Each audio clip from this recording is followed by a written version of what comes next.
બાગબાન શબ્દમાં જે જતનનો અને માવજતનો ભાવ છે માનનીય શ્રી કાંજિયા સાહેબ, પીડી કાંજિયા સાહેબ માટે, તો આ શબ્દ મને ખૂબ ગમ્યો. તો આટલી એક વિશાળ વટવૃક્ષ જેવી સંસ્થા, જેમના મનોભૂમિના બીજ પર એનું અંકુરણ થયું, એ પાંગરી રંજનબેનનો સતત સહકાર રહ્યો. એક જ પુરુષ આખી વસ્તુની પાછળ, આખી ઇમારતની પાછળ, અને એની પાછળ એક જ સ્ત્રી.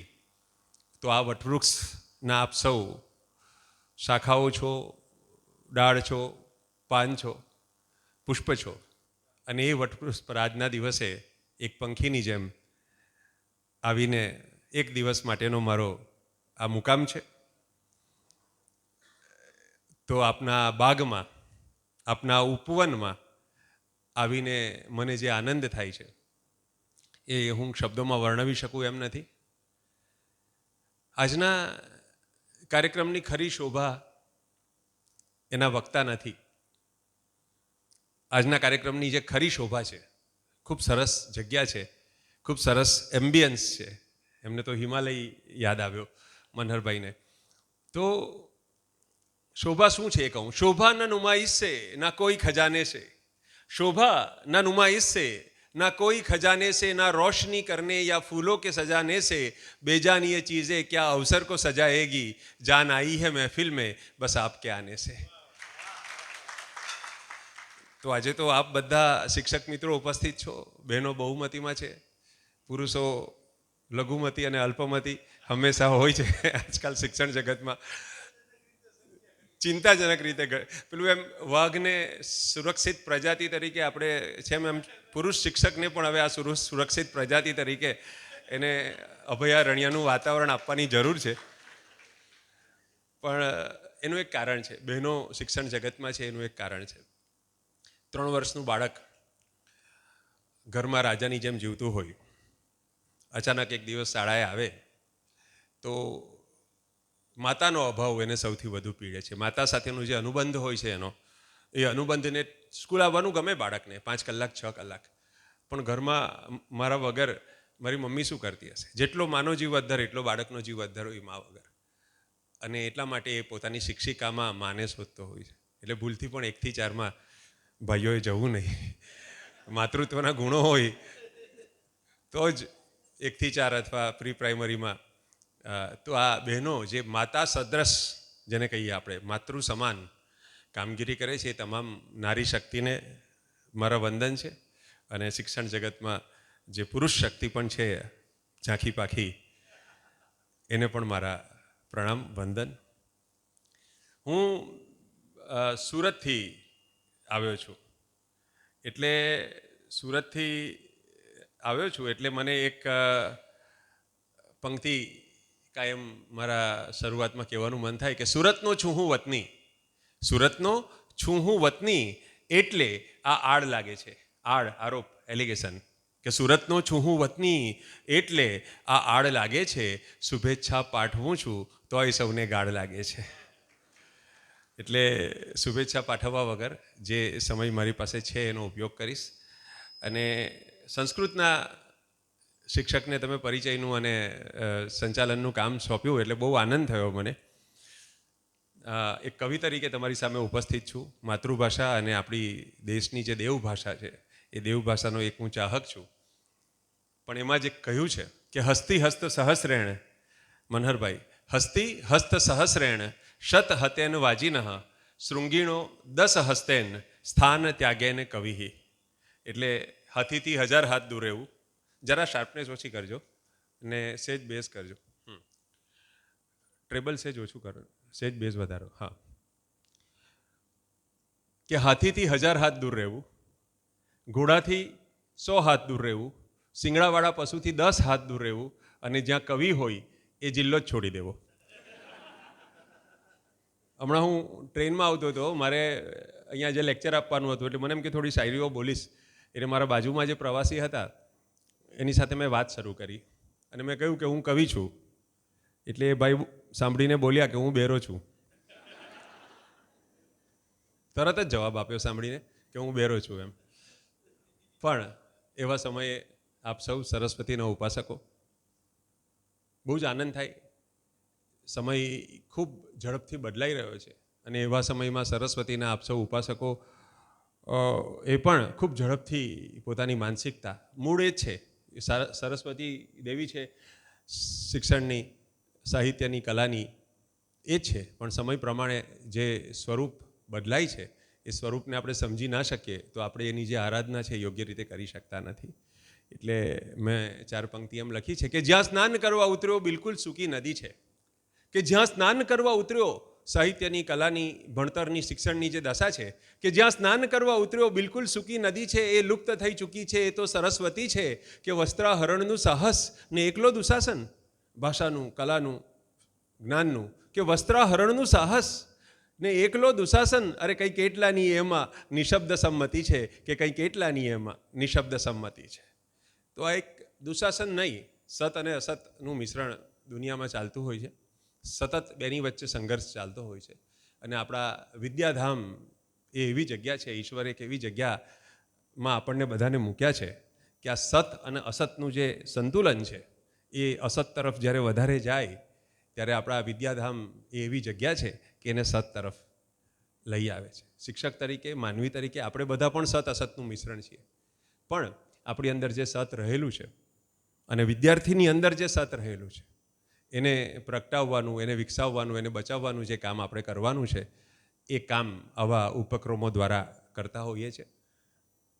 તો ફરી એકવાર દુષ્યંતભાઈનો પણ હું આભાર માનું. દુષ્યંતભાઈ ખૂબ પ્રેમથી અને ખૂબ ઇન્વોલ્વમેન્ટથી, ખૂબ તલ્લીનતાથી આ બધા કાર્યક્રમો દર વર્ષે એક બીબાઢાળ, એક રૂટીન તરીકે પણ આવું બધું કરી શકાય, પણ આપને પણ રસ પડે, આપને પણ વક્તાઓને સાંભળવાનું મન થાય એવા વક્તાઓની પસંદગી હંમેશા કરે છે. એને આનુષંગિક જે કંઈ તકલીફ પડે, જે કંઈ ખર્ચ આવે એની ચિંતા કર્યા વગર ગુજરાતનું જે શ્રેષ્ઠ સારસ્વત ધન છે, ગુજરાતના જે શ્રેષ્ઠ માર્ગદર્શકો છે, મને નથી લાગતું કે આ મોરબી નવયુગ સંકુલ સિવાય બીજી કોઈ પણ ગુજરાતની જગ્યાએ આટલા બધા વક્તા આવી ગયા હોય. એકવાર જોરદાર તાળી સાથે આપની સંસ્થાને વધાવી લેજો, કેમ કે મરીજ સાહેબે કહ્યું છે કે હા, સૌને પ્રેમ કરવા. અમે તો ગુજરાતભરમાં બધે જ જતા હોઈએ, દરેક સ્કૂલોમાં, દરેક કોલેજોમાં તક મળતી હોય. તો મરીજ સાહેબની પંક્તિ મને હંમેશા યાદ આવે અહીંયા આવીને કે હા, સૌને પ્રેમ કરવા લીધો હતો જન્મ, કે હા, સૌને પ્રેમ કરવા લીધો હતો જન્મ, વચમાં તમે જરાક વધારે ગમી ગયા, કે વચમાં તમે જરાક વધારે ગમી ગયા. એટલે આ જરાક વધારે ગમવાનો પક્ષપાત આ મોરબીના નવયુગ વિદ્યાસંકુલ, નવયુગ એજ્યુકેશન અને ચેરિટેબલ ટ્રસ્ટ અને કલાવર્ધન અથવા જે કંઈ બીજા સાથે જોડાયેલા ઉપક્રમો છે એ બધાને એક પ્રણામ કરીને મારી વાતની શરૂઆત કરીશ. મારું પીપીટી ચાલુ કર.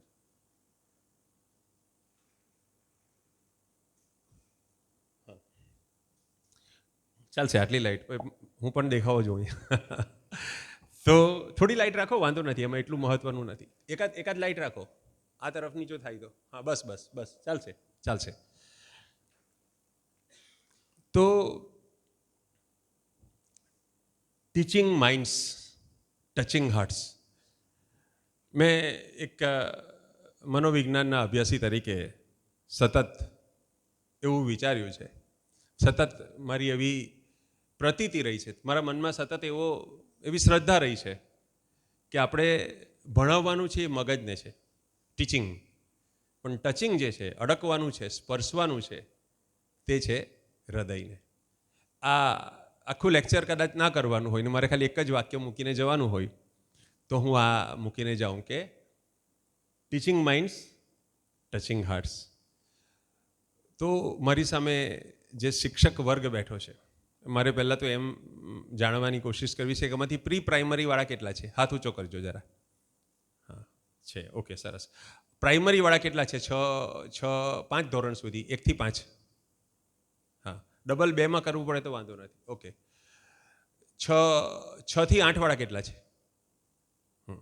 ઓકે, અને 9 થી 12?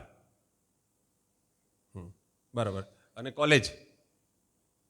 સરસ.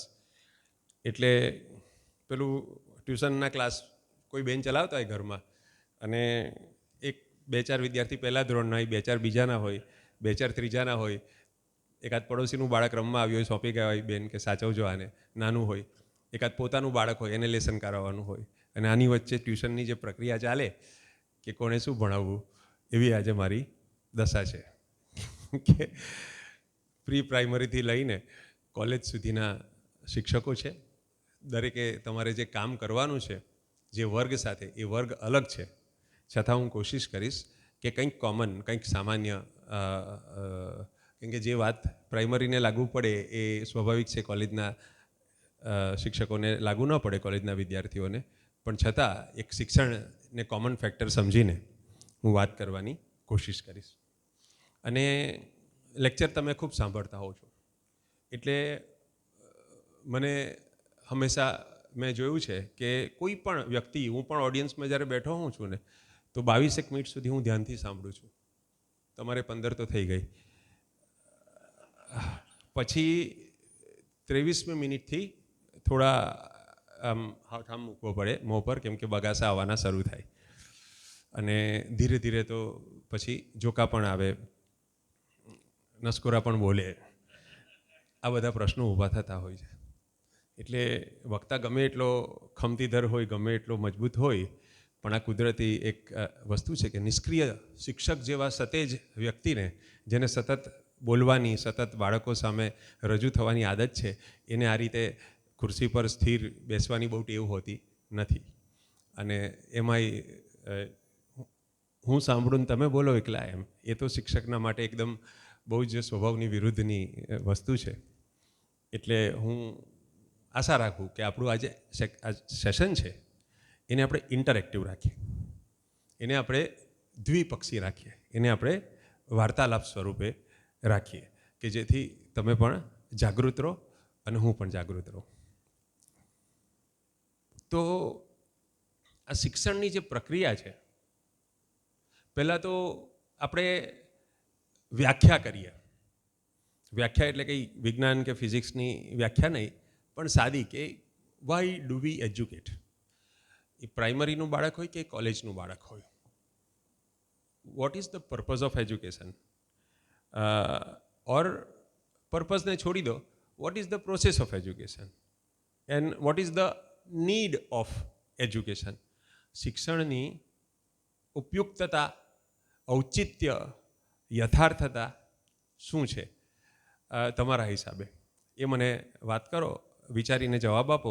જે આપણે આશા રાખીએ કે ક્લાસમાં જેમ હાથ ઊંચા થાય તો શિક્ષકને કેટલો બધો આનંદ થાય વિદ્યાર્થીઓના, એમ તમારામાંથી હાથ ઊંચા થશે તો હું બહુ જ ખુશ થઈશ.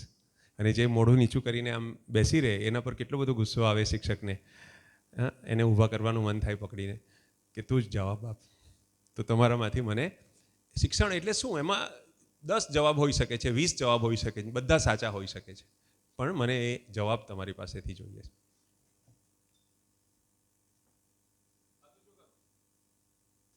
કોણ કહેશે? હા જી સર, આપનું નામ બોલજો પહેલા.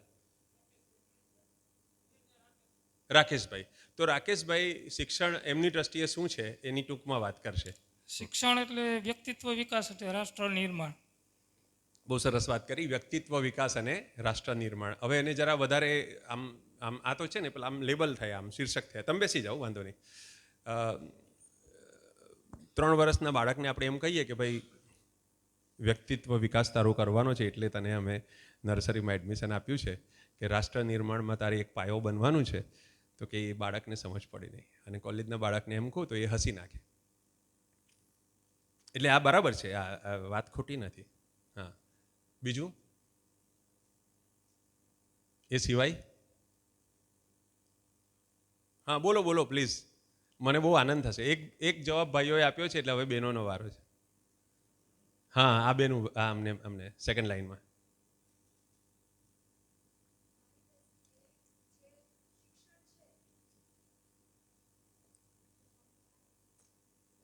હા, નામ બોલજો પહેલા. Good morning. I am Sandhya Vyas. Sandhya Vyas. હા, હું ઇંગ્લિશ મીડિયમ સેક્શનમાં કામ કરું છું એઝ અ કોઓર્ડિનેટર.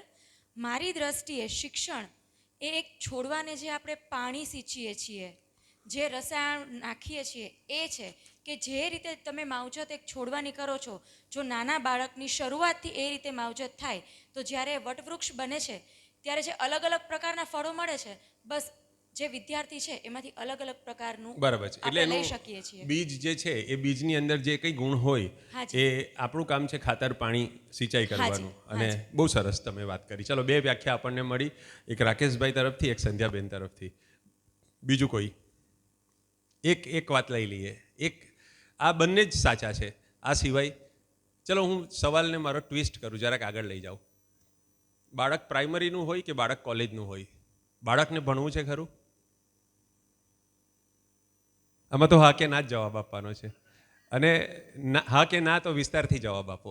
એક પ્રાઇમરીવાળા ઊભા થઈને મને જવાબ આપો કે બાળકને કેમ ભણવું નથી, અને એક કોલેજવાળા મને જવાબ આપો કે બાળકને કેમ ભણવું નથી.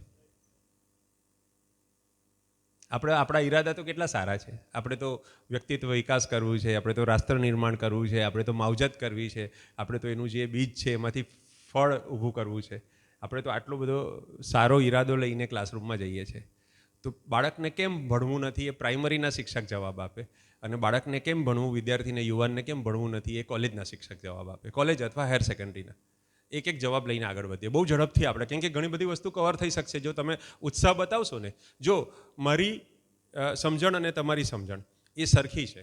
અહીંયા હું મંચ પર ઊભો છું, 1.5 ફૂટ વધારે ઊંચાઈ પર છું, એનો કોઈ અર્થ એવો નથી કે હું કોઈ વિદ્વાન છું, બરાબર?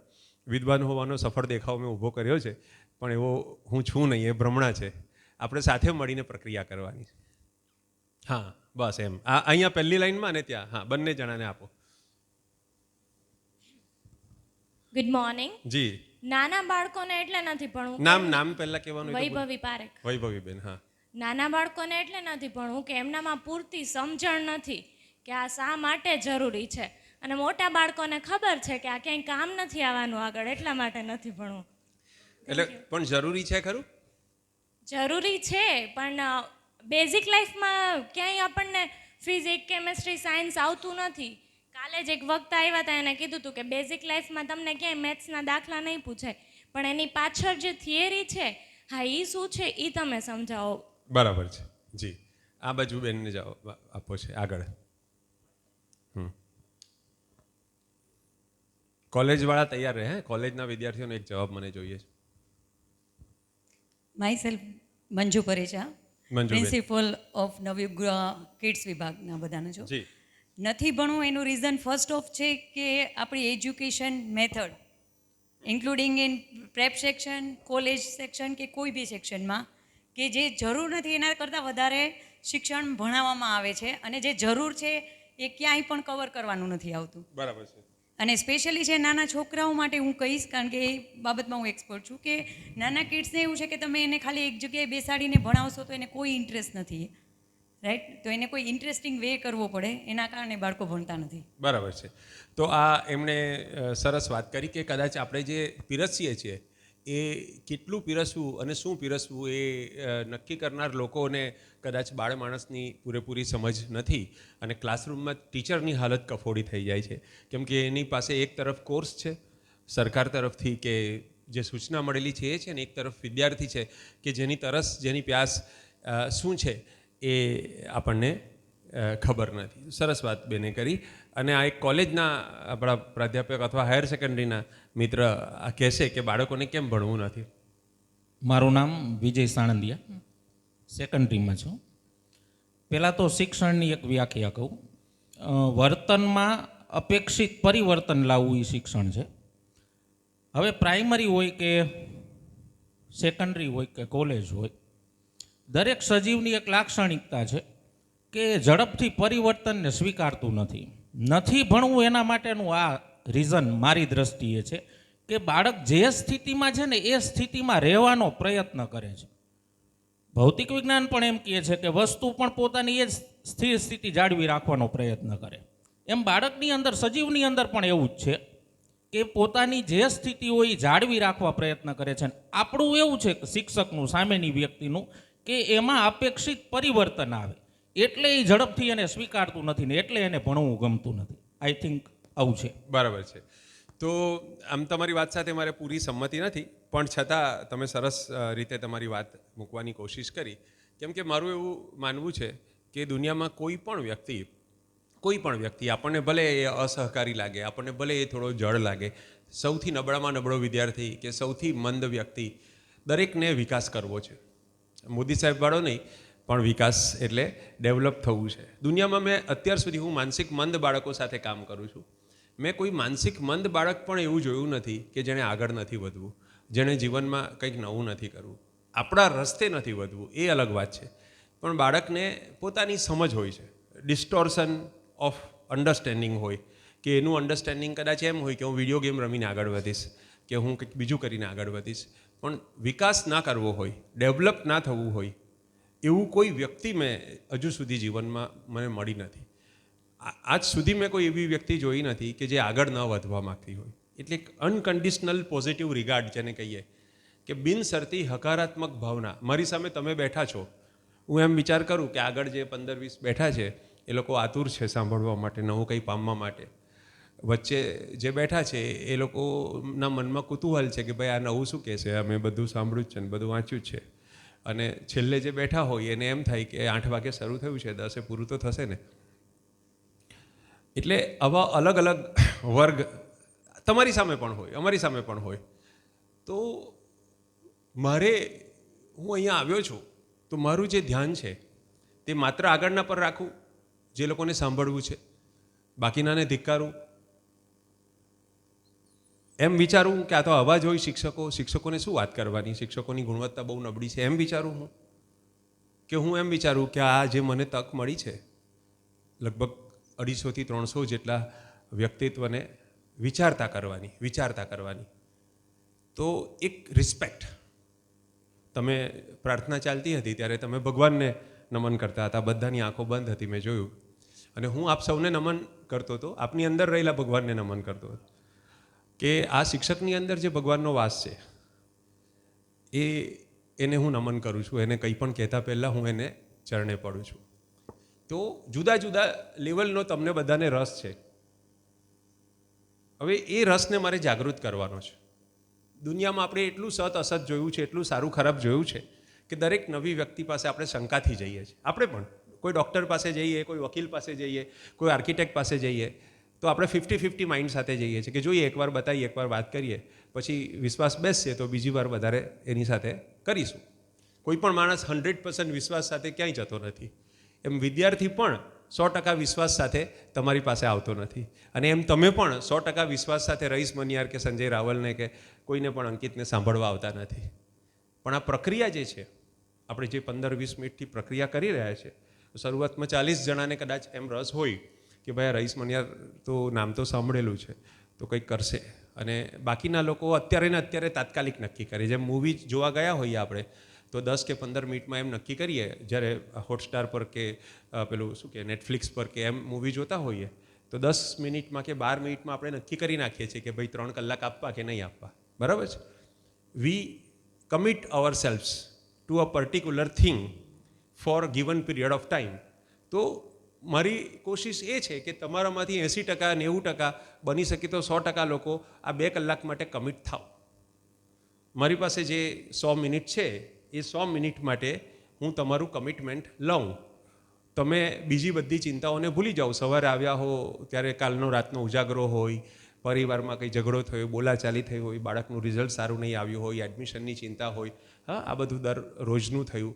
એક પ્રકારની ગતિકતા, મોનોટોની અને એક બોર્ડમ બધાના લાઈફમાં હોય. મારા જીવનમાં પણ હોય, તમારા જીવનમાં પણ હોય. આ બોર્ડમને તમે 10 મિનિટની અંદર ખંખેરી શકો અને આવનારા 100 કલાક આ વિષયને સમર્પિત થઈ શકો. એમાં કંઈ મારું મહિમા વધે, રઈસ મનિયારનું એવું નથી. પણ આપણે જે ચર્ચા કરવાની છે શિક્ષણ વિશેની, એ સાર્થક ચર્ચા થાય, એ માટેનું વાતાવરણ ઊભું થાય, એ માટેની મારી કોશિશ હોવી જોઈએ. હું શિક્ષણની જ વાત કરું છું, ક્લાસરૂમની જ હું વાત કરું છું કે આ મારી સામે બેઠો છે એ ક્લાસરૂમ છે. શ્રદ્ધા અશ્રદ્ધાથી આવ્યો છે. તૈયારી કેટલી છે? અલગ અલગ લેવલની તૈયારી છે. તો એક શબ્દ છે એન્ગેજમેન્ટ. આપણે બધા એન્ગેજમેન્ટ શબ્દ તો લગ્ન પહેલાં સાંભળેલો હોય. લગ્ન પહેલાં વિવાહ કે સગાઈનું જે થાય એને આપણે એન્ગેજમેન્ટ કહેતા હોઈએ છીએ. આમ પણ આજે બેન્ક્વેટ હોલમાં સાહેબે પ્રોગ્રામ રાખ્યો છે. છેલ્વેલ્લો બેન્ક્વેટ હોલમાં મારા પોતાના લગ્નમાં હું ગયેલો સૂટ પહેરીને. આજે મેં દુષ્યંતભાઈને પૂછ્યું કે સૂટ પહેરીને આવું કે શર્ટ ચાલશે? એમણે કીધું કે તમે બોલો શું એ મહત્ત્વનું છે, પહેરો શું એ મહત્ત્વનું નથી. એટલે પછી હું સૂટ નથી પહેર્યો. પણ મને મારા લગ્નનો દિવસ યાદ આવી ગયો. મેં લગ્ન ક્યાં કરેલા મને બરાબર યાદ છે, ક્યારે કરેલા બરાબર યાદ છે, કેવી રીતે કરેલા બરાબર યાદ છે, કોની સાથે કરેલા એ ઝાખું ઝાખું યાદ છે. શા માટે કરેલા નથી યાદ આવે. તો આ વિવાહ અને વિવાદ એ બે શબ્દમાં હ અને દનો જ ફરક છે. પણ આપણે જે વિવાહ જે એન્ગેજમેન્ટ શબ્દ છે એ એન્ગેજમેન્ટ શબ્દને હું અહીંયા યુઝ કરવા માગું છું. એન્ગેજમેન્ટ એટલે શું? સંબંધ, બરાબર? બંધાયો. સમ એટલે સરખું, બંધ એટલે બંધન. બંને તરફથી સરખું છે એવું બંધન. નથી તારી ગરજ, નથી મારી ગરજ, છતાં પરસ્પરના રિસ્પેક્ટથી આપણે એકબીજા સાથે જોડાયા, એ એન્ગેજમેન્ટ, બરાબર? તો વિદ્યાર્થી અને શિક્ષક વચ્ચે, વક્તા અને શ્રોતા વચ્ચે જે એન્ગેજમેન્ટ છે, અત્યારે હું આને એક લાઈવ નિદર્શન તરીકે જોઉં છું, ક્લાસ તરીકે, એક પીરિયડ તરીકે, 100 મિનિટના પીરિયડ તરીકે જોઉં છું કે મારું કામ અહીંયા એમ છે કે મારે તમારી સાથેની પ્રત્યેક વ્યક્તિના માઇન્ડ અને હાર્ટ સાથે એન્ગેજમેન્ટ કરવું છે. એ જે કેમિસ્ટ્રી ભણાવતા હશે એમને ખબર હશે, બોન્ડ આવે હે ને, કોવેલન્ટ બોન્ડ ને એ બધા બોન્ડ આવે કેમિસ્ટ્રીમાં, વીક બોન્ડ ને સ્ટ્રોંગ બોન્ડ, બરાબર? તો એ જે જોડાણ છે વક્તા અને ભાવક વચ્ચેનું, શિક્ષક અને વિદ્યાર્થી વચ્ચેનું, એ જોડાણની ક્વોલિટી કેવી છે? તમારે જે વિષય છેડવાનો છે એ વિષય સાહજિક નથી. સંધ્યાબેને વાત કરી, અરે આપણા નામ ભૂલી ગયો, શું નામ? હા, મંજુલાબેને વાત કરી એમ વિષય સહેલો નથી.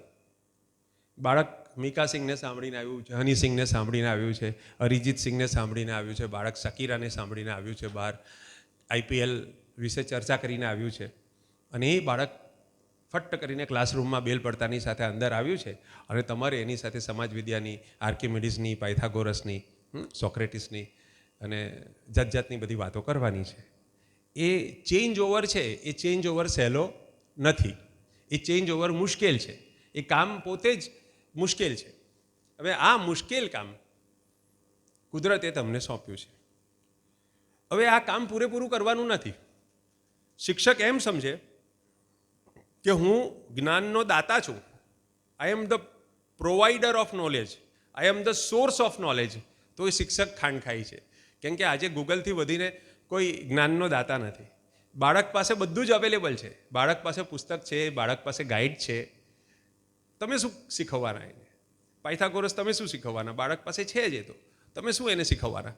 કોઈ અંગ્રેજી કે શું એની પાસે છે. He has all the information and resources available with him. ગઈકાલે પણ હતું અને આજે વધારે છે. આજે તો યુટ્યુબના વિડીયોઝ છે શિક્ષકોના તૈયાર. Why should he be interested in your lecture? તમારો રોલ શું છે? What is your role? We are not providers. આપણે વિદ્વાન છીએ એ વાત પહેલાં મગજમાંથી કાઢી નાખવા. આપણે કોઈ તાજમહેલ જોવા જઈએ તો જે ગાઈડ છે એ ગાઈડ એમ અભિમાન રાખે કે તાજમહલ શાહજહાએ નહીં પણ મેં જ બનાવ્યો છે, અને એવી રીતે બતાવે તાજમહલને તો આપણે એનોય થઈ જઈએ, આપણે ચીડાઈ જઈએ કે ભાઈ તું ખાલી બતાવ ને, તું ગાઈડ છે. તો આપણે ગાઈડ છીએ, માર્ગદર્શક છીએ. આપણું કામ છે કે વિદ્યાર્થીની જે પાત્રતા છે, તમારે જે પાત્રમાં જ્ઞાન ભરવાનું છે, પાત્રતા યોગ્યતાના અર્થમાં નથી કહેતો, પણ વિદ્યાર્થીની જે તરસ છે, વિદ્યાર્થીનું જે માનસિક સ્તર છે, એને એવા લેવલ પર લઈ આવવું કે જેથી આપણે જે પીરસવાનું છે એના માટે એ તૈયાર થાય. હવે પૂરેપૂરી પ્રક્રિયા આપણે કરવાની નથી.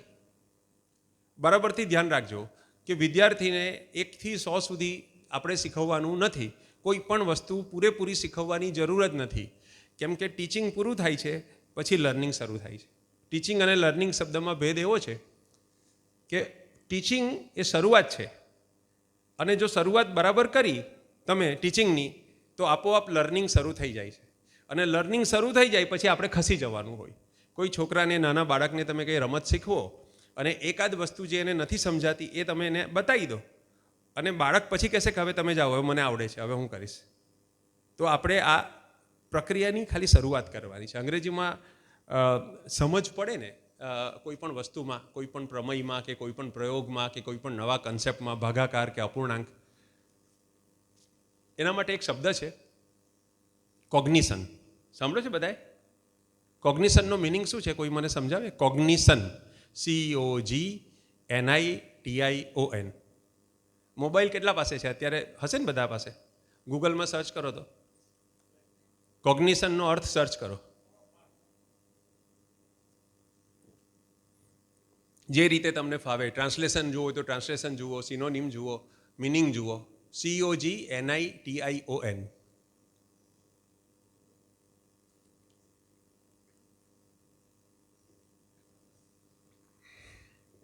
જેણે જોઈ લીધું એ હાથ ઊંચો કરે. સમજ શક્તિ, કોગ્નિશન. હા બોલો બેન. પરસેપ્શન. બીજું કોઈ જેને સમજાયું હોય બોલે. કોગ્નિશન. બાળક તમારી પાસે 3જા કે 4થા ધોરણમાં છે, તમે ગણિત ભણાવી રહ્યા છો, તમારી પાસે અપૂર્ણાંક ભણાવવાનું છે, બરાબર? ફ્રેક્શન. બાળકને ખબર નથી કે ફ્રેક્શન શું વસ્તુ છે, અને તમે એને ફ્રેક્શન કોઈક રીતે સમજાવો છો. આપણને બધાને ખબર છે કે 1/2, 1/4, 1/5, 2/7, આ બધું અપૂર્ણાંક છે, આપણને ખબર છે. બાળકને આ માયાજાળ શું છે એ સમજ પડતી નથી. હવે બાળકને જ્યારે 1/4 એમ કહીએ ત્યારે એક પીઝા બતાવી અને 4 ટુકડા કરીએ અને કહીએ આ 4 ભાગ પાડ્યા તો આ જે ટુકડો છે ને 1/4 કહેવાય. અથવા 2 પીઝામાંથી 7 ભાગ કરવાના હોય, તમારા ઘરમાં 7 માણસ હોય તો તમે કેવી રીતે કરો? તો એ બાળક જો સમજે કે 7 ભાગ કેવી રીતે થાય તો એને 2 સપ્તમાંશ શું છે 2/7 એ ખ્યાલ આવે. આ પહેલી વાર જ્યારે આપણે ખ્યાલ આપીએ બાળકને, પહેલી વાર જીવનમાં પહેલી વાર, બરાબર, તો બાળકના મનમાં જે પ્રક્રિયા થઈ એને કોગ્નિશન કહેવાય. કોગ્નિશન, બરાબર. તો ટીચરનું જે કામ છે એ કોગ્નિશન કરાવવાનું કામ છે. હવે આ કોગ્નિશન શબ્દની આપણે એનું ઓપરેશન કરીએ, એનાલિસિસ કરીએ. કોગ્નિશન આ બહુ મહત્વની વાત છે, જરા ધ્યાન આપજો. કોગ્નિશનમાં 2 શબ્દ ભેગા છે. આપણે ગુજરાતીમાં સંધિ હોય ને, સંધિ એમ. મારી સરનેમ મનિયાર છે તો ઘણા બધા કે મનીનો યાર એમ, અને ઘણા એવું કે મણિબેનનો યાર, જે હોય એ. પણ એવી રીતે સંધિ આપણે હોય ને તો કોગ્નિશનની સંધિ છૂટી પાડો ને. કોગ્નિશનમાં શું આવે? કોગ્નિશન કયા 2? એક આગળ પ્રિફિક્સ લાગેલો છે, પ્રિફિક્સ, પૂર્વગ કહેવાય ગુજરાતીમાં, અને પાછળ એક શબ્દ છે. કોણ કહેશે? કલ્પના કરો ને, ખોટું પડે તો કોઈ ચિંતા નહીં. હા બોલો બેન. કો પ્લસ ઇગ્નિશન. ઓકે, કો વત્તા ઇગ્નિશન. શું નામ બેન તમારું? અગ્રાવત વૈશાલી. તો વૈશાલી બેન કહે છે કે કો વત્તા ઇગ્નિશન. અચ્છા, કો એટલે શું? કો એજ્યુકેશન, કો ઓપરેટિવ. ઓપરેટિવ એટલે આપણે કાર્ય કરવાનું, ઓપરેશન, બરાબર. અને કો સાથે મળીને, સહકાર, કોઓપરેટિવ. પછી તમે શું કીધું? કો એજ્યુકેશન, પુરુષો અને સ્ત્રીઓ સાથે ભણે એને કો એજ્યુકેશન કહેવાય. એટલે કો ઇગ્નિશન એટલે ઇગ્નિશનની પ્રક્રિયા સાથે મળીને કરવી. 2 જણા એટલે શિક્ષક અને વિદ્યાર્થી, એ 2 જણા ભેગા થઈને, આપણે ઇતિહાસમાં એમ ભણતા કે પ્રથમવાર જ્યારે અગ્નિની શોધ થઈ ત્યારે 2 પથ્થરને ઘસીને જે ચકમક થયેલી, એ જે 2 પથ્થર છે એમાંથી એક પથ્થર છે એ શિક્ષક છે અને એક વિદ્યાર્થી છે. અને એ જે ચકમક થઈ ચિનગારી એને ઇગ્નિશન કહેવામાં આવે. હવે તમને બધાને, તમે બધા એક્ટિવા વાપરો છો, સ્કૂટી વાપરો છો, સ્કૂટીમાં સેલ મારો એને શું કહેવાય? ઇગ્નિશન, બરાબર ને? ઇગ્નિશન, ઇગ્નાઇટ એટલે કંઈક પ્રગટ કરાવવું, તણખો, ચિનગારી, એને ઇગ્નાઇટ કહેવાય. ઇગ્નાઇટ. સ્પાર્ક, ઇંગ્લિશમાં સ્પાર્ક શબ્દ પણ વપરાય. તો આ સ્પાર્ક જે થાય છે કે ભાઈ આ મને સમજ પડી ગઈ, 1/4 એટલે પીઝાના 4 ટુકડા, 1/6 એટલે પીઝાના 6 ટુકડા. આ સમજ બાળકને પડી જાય કે આ ઉપર 1 અને નીચે 4, એનો મતલબ આટલો થાય, 25 પૈસા, રૂપિયાની પાવલી. આ સમજ જ્યારે બાળકને પડી જાય તો આ ચિનગારી થઈ. આ ચિનગારી, હવે તમે તમારું સ્કૂટી કે એક્ટિવા એકવાર સેલ મારો, ચાલુ થઈ જાય, પછી પાછી સેલ માર કરો તો શું થાય? ગાડી ચાલુ થઈ ગઈ. પાછી સેલ માર કરો તો શું થાય? નુકસાન થાય ને. એમ બાળકના મગજમાં એકવાર ઇગ્નિશન થઈ ગયું હોય પછી એની ગાડી એની જાતે થોડી ચાલવા દેવી પડે. એટલે શિક્ષક તરીકે આપણે છવાઈ જવાનું નથી બાળક પર. આ બહુ મહત્ત્વની વસ્તુ છે. આપણા મગજમાં બાળકો છે ને શિક્ષકોથી સૌથી પહેલાં મા બાપથી એનોય થાય. એનોય થાય એટલે શું? ચીડાઈ. ANNOY ચીડાઈ, ઇરિટેટ થાય. મા બાપથી કેમ ઇરિટેટ થાય? આટલા બધા પ્રેમ કરતી હોય મમ્મી, બરાબર, પોતાના શરીરના અંગની જેમ બાળકને સાચવતી હોય, એ મમ્મીથી બાળક કેમ ચીડાઈ જાય થોડા વખતમાં? જોઉં કે ચાલ બ્રશ યોર ટીથ કરી લે, ચાલ વોશ યોર હેન્ડ કરી લે, હા. અને પેલું બાળક લગન બગનમાં ગયા હોય, મમ્મી કે અહીંયા આવો, 4 વર્ષનું બાળક હોય, નાક જરા તારા ટપકતું હોય, અહીંયા આવો. એને એમ કહે નહીં કે બેટા તારું નાક સાફ કર, તારી પાસે રૂમાલ છે, અથવા અને ભલે નાક ટપકતું શું ફરક પડે છે, પણ એ બોલાવે આમ. પછી એમ ખિસ્સામાંથી પોતાનો રૂમાલ કાઢશે, પોતે કોઈ બીજી બેન સાથે ગોસિપમાં વ્યસ્ત હશે, પણ થોડી વારે બાળક યાદ તો આવે, બાળકને બોલાવે કે ચાલ અહીંયા આવો, નાક ટપકતું હોય એટલે આ રૂમાલ લે આમ, ચાલ જા. એટલે એ બાળક પર એટલો વિશ્વાસ નથી કે એને નાક સાફ કરતા આવડે છે. એને એમ છે કે આ મારું કામ છે, મારે કરવાનું છે. એમાં બાળકના સ્વમાન સાથે જે કંઈ ક્રિયા થઈ એની સાથે મારે કોઈ નિસ્બત નથી. તો આ રીતે 5 કે 6 વર્ષની અંદર માતાઓ બાળકની ગુડવિલ ગુમાવી દે છે. 80% બાળકો પોતાની માતાથી ચીડાય છે. કેમ કે તેલ નાખો, જમો, લીલા શાકભાજી, આ છે તે છે, એટલી બધી જરૂર વગરની સલાહ.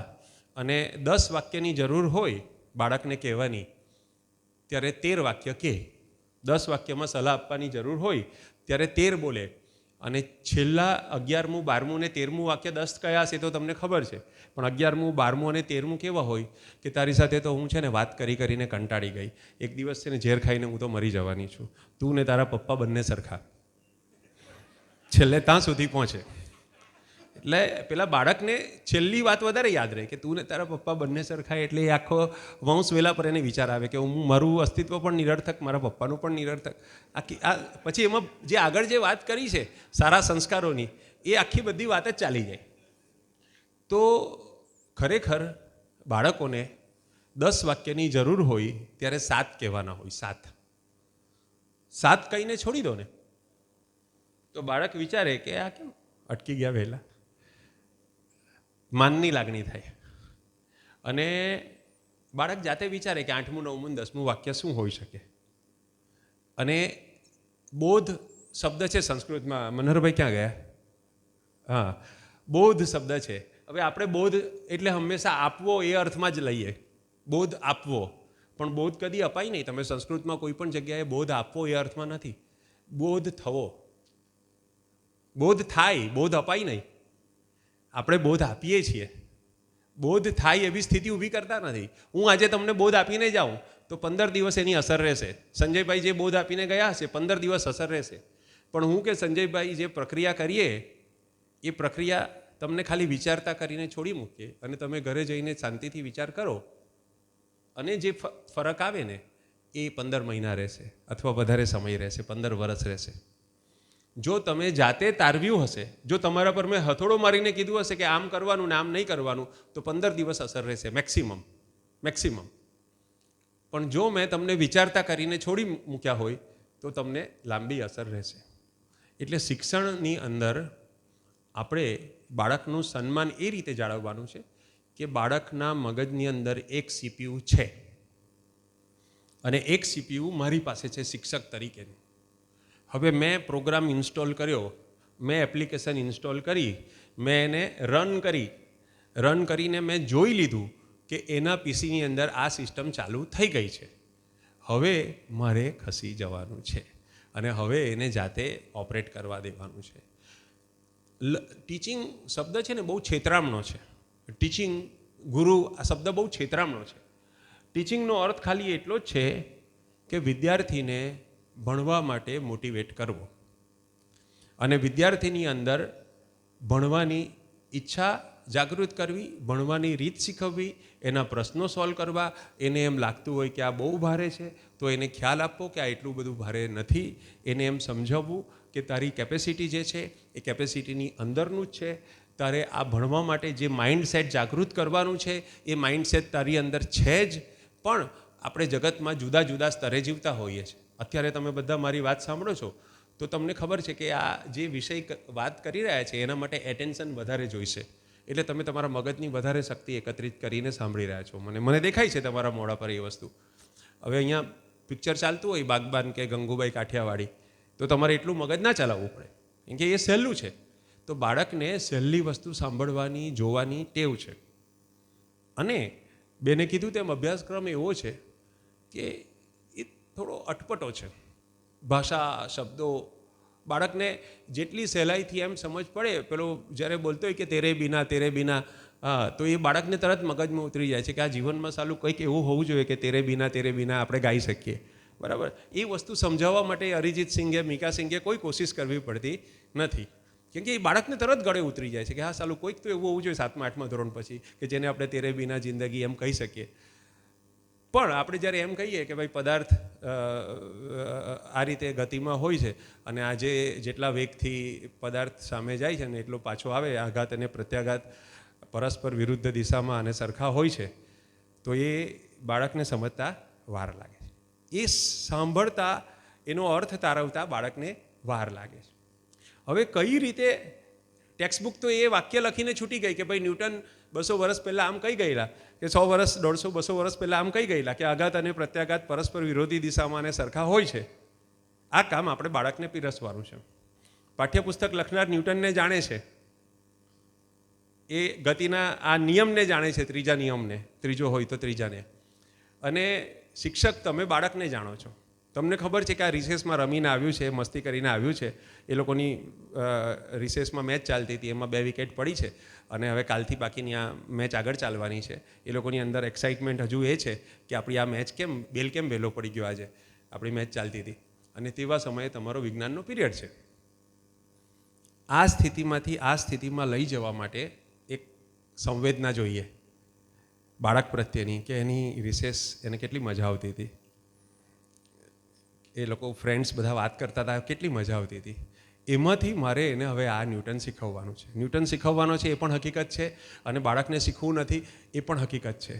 આ બંનેની વચ્ચે ઓપ્ટિમિઝમ, કે 51% શક્યતા એવી છે કે બાળકને પણ ખબર છે કે હું સ્કૂલમાં ભણવા માટે આવ્યો છું, અને બાળકની 51% તૈયારી તો છે જ, 49% નથી. તો આ જે વસ્તુ છે એના પર આપણે વિશ્વાસ રાખવાનો છે, અને 3 મિનિટ 4 મિનિટની અંદર બાળકને એવું સમજાવવાનું છે કે બેટા હું જે 35 મિનિટ કરવા જઈ રહી છું એમાં મારો અભિગમ સાહજિક રહેશે, સરળ રહેશે. પુસ્તકમાં જે લખ્યું છે થોડું અટપટું છે, તને સમજાશે એવો મને વિશ્વાસ છે. 20 વર્ષથી હું આ ભણાવું છું અને મને ખબર છે કે તને આવડશે જ, અને તને મજા પણ થોડી આવશે આમાં. તો કોઈને કોઈ રીતે આપણા સબ્જેક્ટને ઇન્ટરેસ્ટિંગ બનાવવો, બાળકની અંદર એ વિશ્વાસ જગાવવો કે તું જે કરે છે એ ખોટું નથી. બાળકનું જે સમસામાયિક જીવન છે એની ટીકા નહીં કરો, ફેસબુકની, વોટ્સઅપની, ઇન્સ્ટાગ્રામની. બાળકને જે સંગીત ગમે છે એની, કેમ કે મેં જોયું છે કે 11મા 12મામાં સૌથી વધારે બાળકો ફરિયાદ અમને એ કરે છે કે ટીચર લેક્ચર બહુ આપે. એટલે સાંપ્રત સમય વિશે જે પરિવર્તન આવ્યું છે ને એના વિશે બહુ જજમેન્ટલ નહીં થવાનું. આપણા બાળકો પોતાની આસપાસ જે દુનિયા જુએ છે, દુનિયા 2 બળથી ચાલે છે, પરંપરા અને વિકાસ. શિક્ષક તરીકે આપણે પરંપરાનું વહન પણ કરવાનું છે અને બાળકને વિકાસ માટે અભિમુખ પણ કરવાનો છે. આપણે નહોતા ભણતા આર્ટિફિશિયલ ઇન્ટેલિજન્સ, આપણા બાળકો આર્ટિફિશિયલ ઇન્ટેલિજન્સ અને ડેટા સાયન્સ ભણવાના છે. આપણે નાના હતા ત્યારે પ્રાયોરિટી અલગ હતી અભ્યાસની, હવે અલગ છે. જમાનો બદલાઈ રહ્યો છે અને બાળકો આપણા કરતાં વધારે સારી રીતે સમજે છે. એવું નથી કે આપણી જરૂર નથી, પણ એક ટેન્ટેટિવ રહેવાનું બાળક સાથે કે આ બાળક પણ હોશિયાર છે, બાળક પણ દુનિયા જુએ છે એની રીતે. અને હું બાળક સાથે બાળકનું સન્માન નહીં જાળવીશ અને એમ કહીશ કે તમારો સમય ખરાબ છે, અમારા વખતમાં આવું નહોતું, બરાબર. મા બાપ બાળકોને ઘણીવાર કહેતા હોય કે મારી પાસે તો 2 જ પેન્ટ હતી, અમે તો સાયકલ પર જતા હતા. પેલું બાળક બાઇક માંગે, બાળક મોબાઈલ માંગે, એટલે કે અમારા વખતે તો ટેલિગ્રામ હતા, 2 જ પેન્ટ હતી, સાયકલ પર જતા હતો કે ભોગ તમારા બાપા ગરીબ હતા, મારા ગરીબ નથી.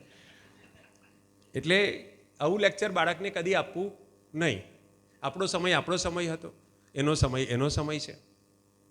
બાળક જ્યારે મોબાઈલ માંગે કે બાઇક માંગે ત્યારે એટલું જ કહેવાનું કે તારા ક્લાસમાં તું પહેલો નહીં હોય બાઇક લેનારો, બરાબર છે, 7મા ધોરણમાં બાઇક ના મળે, તું પહેલો નહીં હોય મોબાઈલ લેનારો અને તું છેલ્લોય નહીં હોય. તારા ક્લાસમાં તને 51મા નંબરે નહીં મળે. જે દિવસે તારા ક્લાસમાં 25 જણા પાસે બાઇક હશે તે દિવસે હું તને આપીશ. મધ્યમ માર્ગી છું, બરાબર.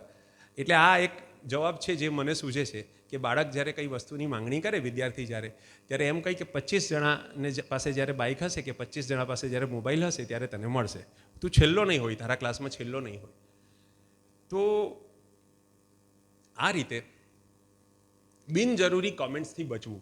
શિક્ષક તરીકે બિનજરૂરી જજમેન્ટ્સ નહીં આપવા. Don't be too judgemental about what they are doing outside the class. Accept કરવાની બી જરૂર નથી.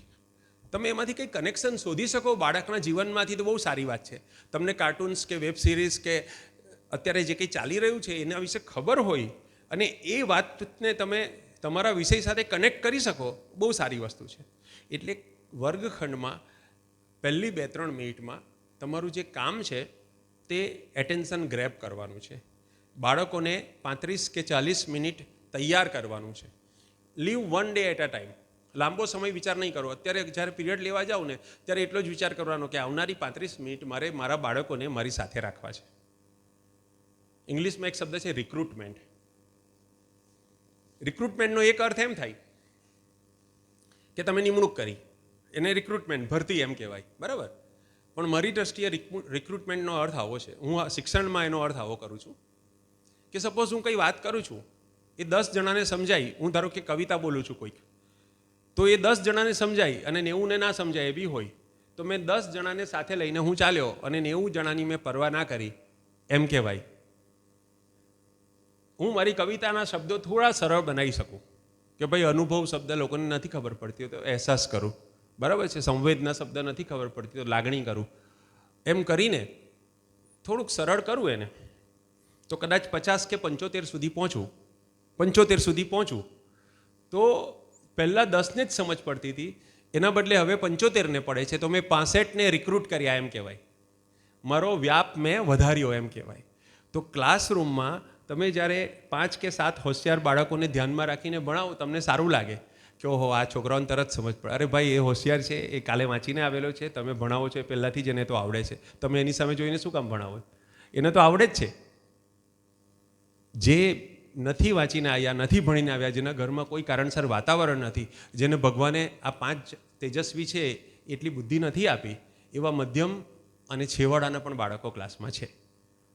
એ બાળકોમાંથી કેટલાને એંગેજ કરી શકો છો? બની શકે કે તમારું હોશિયાર બાળક કંટાળે, પણ કદી પણ ક્લાસમાં તેજસ્વી બાળક છે ને એને ધ્યાનમાં રાખીને ભણાવો નહીં. તેજસ્વી બાળકને ક્લાસ પૂરો થઈને પછી આગળ શું વાંચી શકાય ફર્ધર એનું ગાઈડન્સ આપવાનું, બીજું શું વાંચી શકાય એનું ગાઈડન્સ આપવાનું. એને ઉત્તેજિત રાખવો પડે પણ એના માટે બીજો સમય ફાળવો.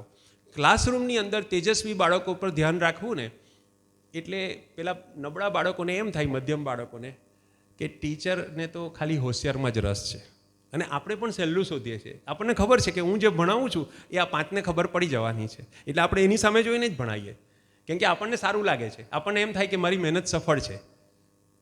પણ અરે ભાઈ એને તો એમને એમ પણ આવડે, તમે નહીં ભણાવશો ને તો પણ એ તો ભણવાનું છે.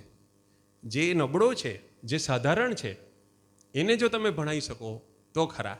એટલે ક્લાસરૂમમાં આપણી કોશિશ એ હોવી જોઈએ કે આપણો અવાજ છેલ્લી લાઈન સુધી જાય.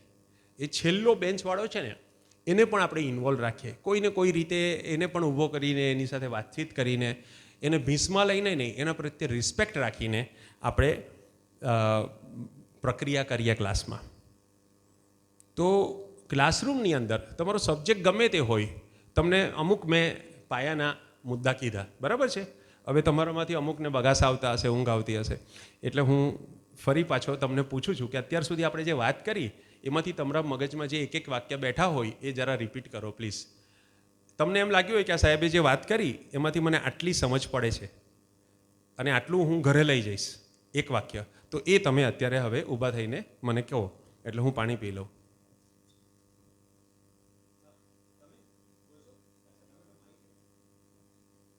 હા, આટલી બધી વાત કરી એ પાણીમાં નથી ગઈ. એ મારે જાણવું છે. હા પ્લીઝ જરા ફ્રેશ થઈ જાઓ, એકદમ ટાઈટ બેસવાની જરૂર નથી, હાથ પગ છૂટા કરી લો, થોડા રિલેક્સ થઈ જાઓ. હા ને? Good morning. હમ મારું નામ દીપિકા કાચરોલા છે. અત્યારે હું કાઉન્સેલર તરીકે છું, બટ પહેલાં હું એઝ અ લેક્ચરર વર્ક કરતી હતી. તો એક એક્સપિરિયન્સ થયો છે કે આના પહેલાં તમે જે ક્વેશ્ચન પૂછ્યો ત્યારે મેં હાથ ઊંચો કર્યો હતો, બટ મારો ટર્ન ન આવ્યો આન્સર આપવાનો. હા જી. ઓકે, ત્યારે થોડુંક એવું ફીલ થયું, ઓકે મારે આ કેવું હતું બટ હું ન કહી શકી. એના ઉપરથી મને એ ફીલ થયું કે ઘણી વખત ક્લાસમાં પણ એવું બનતું હોય, આપણે કંઈક ક્વેશ્ચન પૂછીએ અને ઘણા બધા સ્ટુડન્ટ્સ હોય હાથ ઊંચો કર્યો હોય, બટ જનરલી મેન્ટાલિટી કેવી હોય કે આપણે જેને આન્સર આવડે છે એમને જ પૂછતા હોઈએ છીએ. અને અમુક એક સ્ટુડન્ટ્સ જે ક્યારેય બાય મિસ્ટેક પણ જેમને આન્સર આપવાનો મોકો નથી મળ્યો, મે બી કે એ ડિમોટિવેટ થઈ જાય કે ઓકે મને બોલવું હતું બટ મને ન પૂછ્યું. ઓકે, તો એ નેચરલી હોઈ શકે. ઓકે, તમારો ઇન્ટેન્શન એવો નહોતો કે આમને નથી બોલવા દેવું. ઇન ધ સેમ વે ટીચરનો પણ એવો ઇન્ટેન્શન નથી હોતો, બટ એ એક મેં શીખવા મળ્યું છે કે ઇન્ટેન્શન નથી બટ તેમ છતાંય કોન્શિયસલી ખાસ એ ધ્યાન રાખવું કે એ વ્યક્તિ મીન્સ કે કોઈ ઇગ્નોર ન થવા જોઈએ, કોઈને એવું ફીલ ન થવું જોઈએ કે મને ઓકે મારે આન્સર આપવો છે બટ ટીચર દર વખતે આને જ ઊભા કરે છે કે મને નથી પૂછતા, તો એ એક ડિમોટિવેટ થઈ શકે છે. તો એક ફ્રેશ છે કે જે હું શીખી છું અત્યારે. સાચી વાત છે. એટલે આપણે દીપિકાબેન બહુ સરસ વાત કરી તમે કે ક્લાસમાં હોશિયાર વિદ્યાર્થીને પૂછીએ તો આપણો આશય એમ હોય છે કે સાચો જવાબ મળી જશે ફટાફટ, અને નબળાને પૂછીએ ત્યારે આપણો આશય એ હોય છે કે એને ભીસવું, એને ભીડું. નબળો અત્યારે તોફાની ચંચળ કે તારું ધ્યાન ક્યાં હતું, એટલે એને નહીં આવડે એટલે એને અપમાનિત કરીને એને ક્લાસની વચ્ચે આપણે થોડો એ કરીએ એટલે બીજી વાર કાબુ મારે કે આ સર તો સવાલ પૂછે છે, ધમાલ નહીં કરવાની એમ. તો આ બંને વસ્તુ ખોટી છે. એટલે અને છતાં આપણે બધાને સાથે રાખવાના છે, પણ ક્લાસરૂમને આપણે કોઈ ચર્ચા બજાર બનાવવાનું પણ નથી કે ભાઈ બધા જ માણસને બોલવું હોય. અને ધારો કે અત્યારે હું તમને પૂછી રહ્યો છું, તમે સંયમિત રીતે બધા 1 મિનિટની અંદર બેસી જાઓ છો, પણ ધારો કે તમે 5 મિનિટ કોઈ બોલવાનું ચાલુ કરી દે, એની અંદર મોટિવેટરનો આત્મા છુપાયેલો હોય અને માઇક લઈ લે, તો મારે ટકોર કરવી પડે કે ભાઈ હવે તમારી વાત ટૂંકમાં કહો, આપણે બીજાને પણ તક આપવાની છે. તો ક્લાસરૂમમાં એ જે બેલેન્સ છે એ ફાઇન બેલેન્સ છે, આપણે જાળવવાનું છે. અને સતત ચર્ચા પણ નથી રાખવાની. સતત ચર્ચા રાખીશું તો પણ વાતાવરણ વિખરાઈ જશે અને બધાનું માઇન્ડ પોતપોતાની ટ્રેકમાં ચાલવા માંડશે. આપણે સૂત્ર તો આપણા હાથમાં જ રાખવાનું છે કે આપણે ક્યાંથી લઈ જઈને ક્યાં પહોંચવાનું છે. એટલે મને ખબર છે કે આ મારું 100 મિનિટનું લેક્ચર છે, એમાં હું ઇન્ટરેક્શન આટલી વાર માટે કરીશ, એ મારા મનમાં આઈડિયા છે. શું થશે ઇન્ટરેક્શન એના પર મારો કાબુ નથી, પણ મારા પ્રોગ્રામનું સ્ટ્રક્ચર હું ચર્ચાને કારણે બગડવા નહીં દઉં, એ મને ખબર છે. અને બાળકો લાંબે ગાળે જુએ. એકવાર તમને એમ થાય કે મને તક નહીં મળી, ટીચર તો આવું જ કરે છે કાયમ, પણ બીજી વાર ત્રીજી વાર એને ખ્યાલ આવી જાય કે આવું નથી હોતું. ફાઇન. મેઇન વસ્તુ શું છે? પ્રક્રિયા થાય. તમે જ્યારે સવાલ પૂછો છો ને ત્યારે પ્રક્રિયા થવી બહુ જરૂરી છે કે બધા વિચારે કે આનો જવાબ શું હોઈ શકે. તમે તમારા માત્ર કાન વપરાય અને મગજ ના વપરાય એવી સ્થિતિ ક્લાસરૂમમાં નહીં બનવી જોઈએ. સતત દરેક વ્યક્તિ વિચારે કે આ સર કઈ શું રહ્યા છે. ન્યૂટનનો નિયમ છે, એમાં એને રસ નથી બાળકને, પણ એ ન્યૂટનના નિયમને તમે એવી રીતે ક્લાસમાં મૂકો છો, ગાઈડમાં પુસ્તકમાં બધે આપેલો જ છે નિયમ, એટલે નિયમ બોર્ડ પર લખવાની કોઈ જરૂર નથી, નિયમ શીખવવાની કોઈ જરૂર નથી. તમારે બાળકને એમાં રસ પડે તો બાળક ઘરે જઈને વાંચશે કે ન્યૂટનનો નિયમ શું છે. તમને શીખવતા એવું આવડવું જોઈએ કે બાળક પોતાની તમામ આળસને ત્યજીને ન્યૂટનના નિયમને સમજવાની કોશિશ કરે. ત્યાં આપણું કામ પૂરું થઈ ગયું. આપણું કામ એને ગોખાવવાનું, મોડે કરાવવાનું છે જ નહીં. બરાબર છે? અભ્યાસ મારા હિસાબે 2 વસ્તુ છે, સમજવાની કળા અને રજૂઆતની કળા. અભ્યાસમાં હું 2 જ શબ્દને મહત્ત્વ આપું છું. 2 જ શબ્દ. એ બાળકને આપણે 2 જ વસ્તુ માટે તૈયાર કરવાના છે. આપણે ત્યાં શું છે, ગોખણપટ્ટી, શબ્દસહ, લાઇન ટુ લાઇન આન્સર. પાછા આપણે શિક્ષકો પણ એવું માનતા હોઈએ કે ભાઈ તું તારી રીતે જવાબ લખે છે તો એ માર્ક કપાઈ જશે, એની ચિંતા ના કરો, એની ચિંતા નહીં કરો. બોર્ડમાં 2% ઓછા આવશે, કોઈ શિક્ષક એવા જડ હશે કે ભાઈ શબ્દસહ નથી. વિજ્ઞાનમાં શબ્દસહ જોઈએ, વ્યાખ્યા શબ્દસહ જોઈએ, પણ ગુજરાતીમાં, ઇંગ્લિશમાં, સમાજવિદ્યામાં બાળક પોતાની ભાષામાં લખે અને જવાબ સાચો હોય તો માર્ક આપણે કાપવા ન જોઈએ. અને ધારો કે બોર્ડમાં કે કશે કપાય તો બાળકને એની ટેન્શન કરાવવાનું નહીં, કેમ કે જે બધી કોમ્પિટિટિવ પરીક્ષાઓ છે એ તો બધી ઓબ્જેક્ટિવ છે. એટલે હવે શિક્ષણમાં યાદશક્તિનો મહિમા ઘટતો જાય છે અને હવે શિક્ષણમાં એનાલાઇટિક પૃથક્કરણનો મહિમા વધતો જાય છે. એટલે બાળકને કોમ્પ્રિહેન્શન કરતાં શીખો. જેમ અત્યારે તમે જોયું કે અંગ્રેજીનો કોર્સ બિલકુલ બદલાઈ ગયો છે, કોમ્પ્રિહેન્શનથી ચાલે છે કે એક પેરેગ્રાફ આપવામાં આવે, બાળક પેરેગ્રાફ વાંચે અને એમાંથી જવાબ શોધે. તો આ ઉત્તમ પદ્ધતિ છે. એટલે બાળકને એક પેરેગ્રાફ વંચાવો ક્લાસમાં કે આ ચલો 5 મિનિટ બધા વાંચો, પછી આપણે એના પર ચર્ચા કરીએ. બરાબર? એટલે આ શિક્ષણની પદ્ધતિ છે. તો શિક્ષણમાં સમજવાની કળા, પ્રત્યેક બાળકને સમજ પડી, આ પહેલો સવાલ છે. અને બીજો સવાલ છે કે પ્રત્યેક બાળકને જે સમજ પડી એ રજૂ કરતા આવડે છે. અમુક બાળકો હોશિયાર હશે, એ પરફેક્ટ રજૂઆત કરશે. તમને હું એમ કહું કે મોરબી વિશે 10 વાક્યો લખો, તો તમારામાંથી બધા જ મોરબી વિશે 10 વાક્ય લખવા કંઈ મુશ્કેલ નથી ગુજરાતીમાં કે અંગ્રેજીમાં. પછી હું તમને એમ કહું કે હવે બીજી વાર લખો, ફરીથી પેલું કાગળ સાઈડ પર રાખો અને ફરીથી લખો, તો પહેલી વાર સારું લખાય કે બીજી વાર સારું લખાય? જવાબ આપો. બીજી વાર. કેમ બીજી વાર સારું લખાય? કોઈ જવાબ આપો, ઊભા થઈએ. બીજી વાર. હા બોલો સાહેબ, તમે ગ્રીન શર્ટ સાહેબ, નામ? હા આપનું નામ બોલો, નામ બોલો. પહેલી વખત સારું લખી શકાય, બીજી વખત ના લખાય? કેમ? તમને એમ મેં કીધું કે મોરબી વિશે તમે લખો તમારા વિચારો, બરાબર છે? તમે ફર્સ્ટ ડ્રાફ્ટ લખો, પછી થોડી વાર રહીને તમને કહું કે હવે ફરી લખો, પણ મોરબી વિશે તો ઇન્ફોર્મેશન જ છે ને, એમાં શું સારા વિચારો? એ તો ઇન્ફોર્મેશન જ છે ને કે મોરબી આ નદીના કિનારે આવેલું છે, આટલું જૂનું શહેર છે, આનો વારસો આ છે, આનું આમ છે, આનું આમ છે, આમાં આટલા ઉદ્યોગો છે, અને આ શહેર મને ગમે છે. આવું કંઈક લખશો ને તમે? એ તો બરાબર છે, પણ ફર્સ્ટ ટાઈમ જે આપણા મનની અંદર જે વિચારો હોય એ કમ્પ્લીટલી અંદર જ હોય છે, ત્યારે જ હોય છે. કન્ટેન્ટ નહીં, રજૂઆત. હું એમ કહું છું કે જે રજૂઆત થાય એ રજૂઆત પહેલી વારમાં સારી થાય કે બીજી વારમાં સારી થાય? તમે પહેલી વાર કહો છો, હું કહું છું કે બીજી વાર થાય સારી. આટલા મતભેદ સાથે આપણે છૂટા પડીએ, વાંધો નથી. અચ્છા. હા, તો મારું એમ માનવું છે કે બીજી વાર એટલા માટે સારું થાય કેમ કે પહેલી વારમાં કદાચ આપણે એવું લાગે કે શરૂઆત ખોટી કરી છે, આપણે આ વાક્યથી શરૂ કરવું જોઈએ. પહેલી વાર આપણને એવું લાગે કે આ મહત્ત્વની વસ્તુ તો હું ભૂલી ગઈ, બીજી વાર આપણે એ વસ્તુ લઈ લઈએ. પહેલી વાર આપણે જે વાક્યનો ક્રમ ગોઠવ્યો હોય એ ક્રમ બીજી વાર વધારે સારી રીતે ગોઠવીએ. છેકછાક જે થઈ હોય એ આપણે બીજી વાર નિવારી શકીએ. એટલે સેકન્ડ ડ્રાફ્ટ, હું વાર્તાઓ લખું છું, ફિલ્મની નાટકો લખું છું, તો ફર્સ્ટ ડ્રાફ્ટ હું તો એમ કહું રાઇટિંગ ઇઝ રીરાઇટિંગ. ફર્સ્ટ ડ્રાફ્ટ કરતાં બીજો ડ્રાફ્ટ હંમેશા સારો હોય, આવું મારું માનવું છે, પણ આપણો મતભેદ છે, વાંધો નથી. તો બાળકને રજૂઆત જ્યારે કરે છે બાળક, ત્યારે એ રજૂઆતને વધારે સારી કઈ રીતે કરી શકાય એના પર એને આપણે ભાર આપવો પડે કે ભાઈ ત્યાં આ શબ્દ વાપર્યો છે, તેના બદલે આપણે આ શબ્દ વાપરી શકાય. ધારો કે તમે એમ બાળક લખે કે ન્યૂટનનો નિયમ શું છે, તો સાદું મીડિયમ એવરેજ બાળક છે એ સમજીને એવું લખશે પહેલાં કે જો આપણે કોઈ વસ્તુને દિવાલ પર ફેંકીએ ને તો એ વસ્તુ એટલા જ સ્પીડથી પાછી આવે. હવે આ જવાબ સાચો છે, પણ વિજ્ઞાનમાં આ જવાબ ચાલે નહીં, આટલો આવો જવાબ ના ચાલે.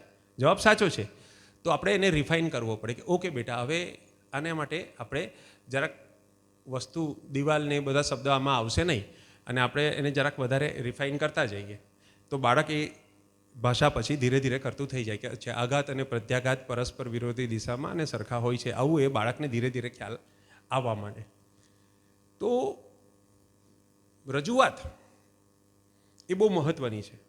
કોઈ પણ પ્રશ્ન તમે શિક્ષક તરીકે, સુપરવાઇઝર તરીકે, આચાર્ય તરીકે જે પ્રશ્ન છે એ પ્રશ્ન કાંજા સાહેબ સામે લઈને જશો તો પ્રશ્ન તો એક જ હશે, પણ તમારી જો રજૂઆત કરવાની રીત ખરાબ હશે તો કાંજા સાહેબ અકળાશે કે આને પ્રોબ્લેમ ગૂંચવવો છે કે એને પ્રોબ્લેમ સોલ્વ કરવો છે. પણ તમારી જો રજૂઆત કરવાની પદ્ધતિ બરાબર હશે અને એમાં સોલ્યુશન શું હોઈ શકે એનો ઈશારો હશે થોડોક, તો કાંજા સાહેબ ખુશ થશે. પ્રોબ્લેમ તો સોલ્વ થશે જ થશે, પણ એ એમ વિચારશે કે આ વ્યક્તિમાં એક ટેલેન્ટ છે, પ્રતિભા છે, આ પ્રોબ્લેમને સોલ્વ કરવાનું જાણે છે, પ્રોબ્લેમની સમજ છે આને, એટલે તમને પ્રમોશનની પણ એક શક્યતા રહેશે. તો દુનિયામાં એટલું યાદ રાખજો કે કોઈ પણ વસ્તુ સારી રજૂઆતથી ઉકલે છે અને ખરાબ રજૂઆતથી ગૂંચવાય છે. એટલે રજૂઆતનું આપણા જીવનમાં પણ બહુ મહત્ત્વ છે. તમારા સાસુની સામે તમે શું રજૂ કરો છો, તમારા પતિની સામે શું રજૂ કરો છો, બરાબર? આ બધી જગ્યાએ રજૂઆતનું મહત્ત્વ છે. તો આપણે બાળકોને રજૂઆત તો શીખવવાની છે, પણ એ છે બીજું સ્ટેપ. 50% મહેનત શિક્ષકની હોય સમજવાની કળા પર અને બાળકને ઉત્તેજિત કરવા પર. ધારો કે વર્ષા ઋતુ વિશેનો નિબંધ છે, અને તમે બાળકને આપી દો કે ભાઈ વર્ષા ઋતુ ઋતુઓની રાણી છે, ધરતી પર લીલી જાજમ પથરાઈ જાય છે અને મયુર આ કરે છે અને આમ કરે છે, અને તો બાળકને એમ થાય કે યાર આ સાહેબ મયુરની વાત કરે છે, મારે તો દેડકા ડ્રાવ ડ્રાવ કરે છે, એ જ મેં તો સાંભળ્યું છે, અને સાહેબ આવી બધી વાત કરે છે કે આમ ધરતી પર લીલી જાજમ પણ મારા ઘર પાસે તો કાદવ થઈ જાય. એટલે આપણે તૈયાર નિબંધ લખીને આપી દઈએ કે ભાઈ આ નિબંધ છે અને આ તમારે મોડે કરવાનો છે. સરસ હોય છે નિબંધમાળામાં નિબંધ, હા, કે ધરતી પર લીલીછમ ચાદર પથરાઈ જાય છે, એમ તમે લખો 4થા ધોરણમાં કે 5મા ધોરણમાં, તો સારું લાગે. પણ વિદ્યાર્થીના મનમાં કોઈ પ્રક્રિયા થઈ? એના કરતાં આપણે ક્લાસમાં જે નબળામાં નબળા વિદ્યાર્થીઓ છે એની પાસેથી જવાબ લેવાનું ચાલુ કરીએ કે ભાઈ આપણે આ વર્ષા ઋતુ નિબંધ લખીએ છીએ, તો વર્ષા ઋતુ તો બહુ ભારે શબ્દ લાગે છે, તમે કોમનલી શું શબ્દો વાપરો? તો કે ચોમાસું. જે નબળો વિદ્યાર્થી છે એની પાસેથી આપણે જવાબ લેવાનો. આ હું પ્રક્રિયા કહું છું કે કઈ રીતે 10 મિનિટ બગાડીને પણ, બગાડવાનો નથી કહેતો, પણ આ 10 મિનિટ આ રીતે આપણે આપી શકીએ. એક ઉદાહરણ તમને ખાલી ડેમો આપવાની કોશિશ કરું છું. પછી આપણે એને કહીએ કે અચ્છા, તો આ વર્ષા ઋતુ કેમ કહેવામાં આવે? વરસાદ પડે. ઓકે, આ વરસાદ કેમ જરૂરી છે? તો કે ખેતી માટે જરૂરી છે, આના માટે જરૂરી છે, જે કંઈ હશે બાળક કહેશે. અચ્છા, વધારે વરસાદ પડે તો શું થાય? નબળામાં નબળા બાળકને પૂછો તો કે રેલ આવે, પૂર આવે. ફાઇન, આ બધું લખતા જાઓ, નોંધતા જાઓ બોર્ડ પર. અચ્છા, ઓછો વરસાદ પડે તો શું થાય? કે દુકાળ પડે. બરાબર છે. અચ્છા, વરસાદથી બચવા માટે આપણે શું કરીએ? તો કે છત્રી હોય, રેઇનકોટ હોય. ઓકે, વરસાદમાં બાળકો શું કરે? તો કે બાળકો બહાર ઝરમર વરસાદ હોય તો રમવા જાય, અને બાળકો કાગળની હોડી બનાવીને તરતી મૂકે. આ બધું નબળામાં નબળો વિદ્યાર્થી છે તમારા ક્લાસનો, એને પણ આ બધી ખબર હશે. ન ખબર હોય તો કઢાવવાની અને એની યાદી બનાવવાની. હવે યાદી બની ગઈ, કન્ટેન્ટ થઈ ગયું. હવે આપણે એને વાક્યમાં બનાવતા જઈએ કે ચાલો હવે આના આપણે સરસ સરસ વાક્ય, આ ક્રમ બરાબર છે? આપણે નિબંધ લખવો છે વર્ષા ઋતુ વિશે, તો આ ક્રમ બરાબર છે? બાળકો કે હા બરાબર છે. ઉપર નીચે કંઈ કરવું છે તો તે આપણે 1 2 3 4 5 કરીને ઉપર નીચે કરી દઈએ કે હવે ચાલો એને સારા સારા વાક્ય બનાવીએ. પછી કે ઘાસના કારણે જમીન છે તે લીલી થઈ જાય છે. બરાબર? તો કે હવે આને આપણે જરાક સારી રીતે કહીએ, આપણી ગુજરાતી ભાષા છે તો આમ અલંકાર હોય તો કેટલી મજા આવે. તો કે એકાદ વિદ્યાર્થી એને કહેશે કે ભાઈ ધરતી પર લીલીછમ ચાદર પથરાઈ જાય છે, એકાદ જણો તો બોલશે જ ક્લાસમાંથી. તો કે આ સારું લાગે છે? તો કે સારું લાગે છે, આને રાખીએ આપણે. આમ કરીને આખી પ્રક્રિયા કરવાથી જે નિબંધ તૈયાર થશે એ નિબંધ તમારે વિદ્યાર્થીને મોડે કરાવવો નહીં પડે. અને નબળામાં નબળા વિદ્યાર્થીને આવડી જશે. નિબંધમાળામાં જે નિબંધ છે એ રેફરન્સ માટે છે, એ ગોખાવાનો નથી. ક્લાસરૂમમાં વિદ્યાર્થી પાસે નિબંધ તૈયાર કરાવવાનો છે આપણે. અને જો તમે વર્ષા ઋતુનો નિબંધ તૈયાર કરશો, પછી તમે સાઈડ પર ખુરશી પર બેસી જશો અને પછી એક એવરેજ વિદ્યાર્થીને તમે ઊભો કરો અને કે હવે તું ઉનાળાનો તૈયાર કરાવ ક્લાસ પાસે, મારે નથી ભણાવવું, તું ભણાવ. તો એ વિદ્યાર્થી પણ ઊભો થઈને એ નિબંધ ભણાવશે. એ ઉનાળાનો નિબંધ ભણાવશે, કેમ કે એને પેટર્ન ખબર પડી ગઈ છે કે ભાઈ જે રીતે ચોમાસામાં કર્યું એ રીતે ઉનાળામાં આટલું આટલું આટલું કરી શકાય. ખૂટતું હોય આપણે ઉમેરીએ. તો આમાં હું શું વાત કરી રહ્યો છું તમને ખબર પડે છે?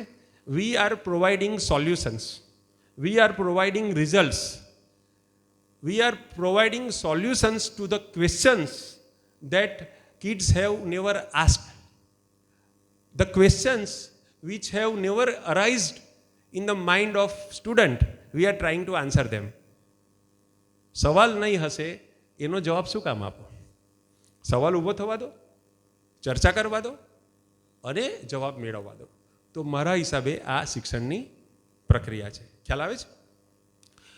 કોઈને આપણે અત્યાર સુધી જે વાત કરી એમાંથી દીપિકાબેને તો એક નવો મુદ્દો ઊભો કર્યો, એટલે મારે આટલી વાત કરવી પડી. પણ તમે આમાંથી શું યાદ રહ્યું કોણ? નહીં તો ભૂલી જવાશે. મારે કાલે પણ પાછું લેક્ચર આપવાનું છે સુરતમાં પરમ દિવસે. તો મને પોતાને પણ યાદ રહે એના માટે મારે માટે બહુ જરૂરી છે કે તમે આમાંથી એક એક વાક્ય કહો. Take home. બોલો બોલો પ્લીઝ, સંકોચ નહીં રાખો. આપણે જે અત્યાર સુધી ચર્ચા થઈ એમાંથી કામની વસ્તુ શું હતી? તમે ઘરે જઈને તમારા વાઈફને કે તમારા પતિને શું કહેશો કે આજે રઈસ મનિયાર આવેલા હતા તો આવી બધી મોટી મોટી વાતો કરી, પણ એમાંથી કામની વાત આટલી જ હતી. હા બોલો સર, તમારું નામ બોલજો. રમેશભાઈ. બાળકોને વિચારતા કરવા, એ રમેશભાઈએ જવાબ આપ્યો. સરસ. બીજું કોઈ? દીપિકાબેન કહે છે એન્ગેજમેન્ટ. ક્લાસમાં સૌથી મહત્વનું છે કે તમે મેક્સિમમ કેટલાને એન્ગેજ કરી શકો છો, મેક્સિમમ. બરાબર, ફાઇન. નામ બોલજો તમારું. Myself Rashmi Joshi. Rashmiben. I am vice principal here.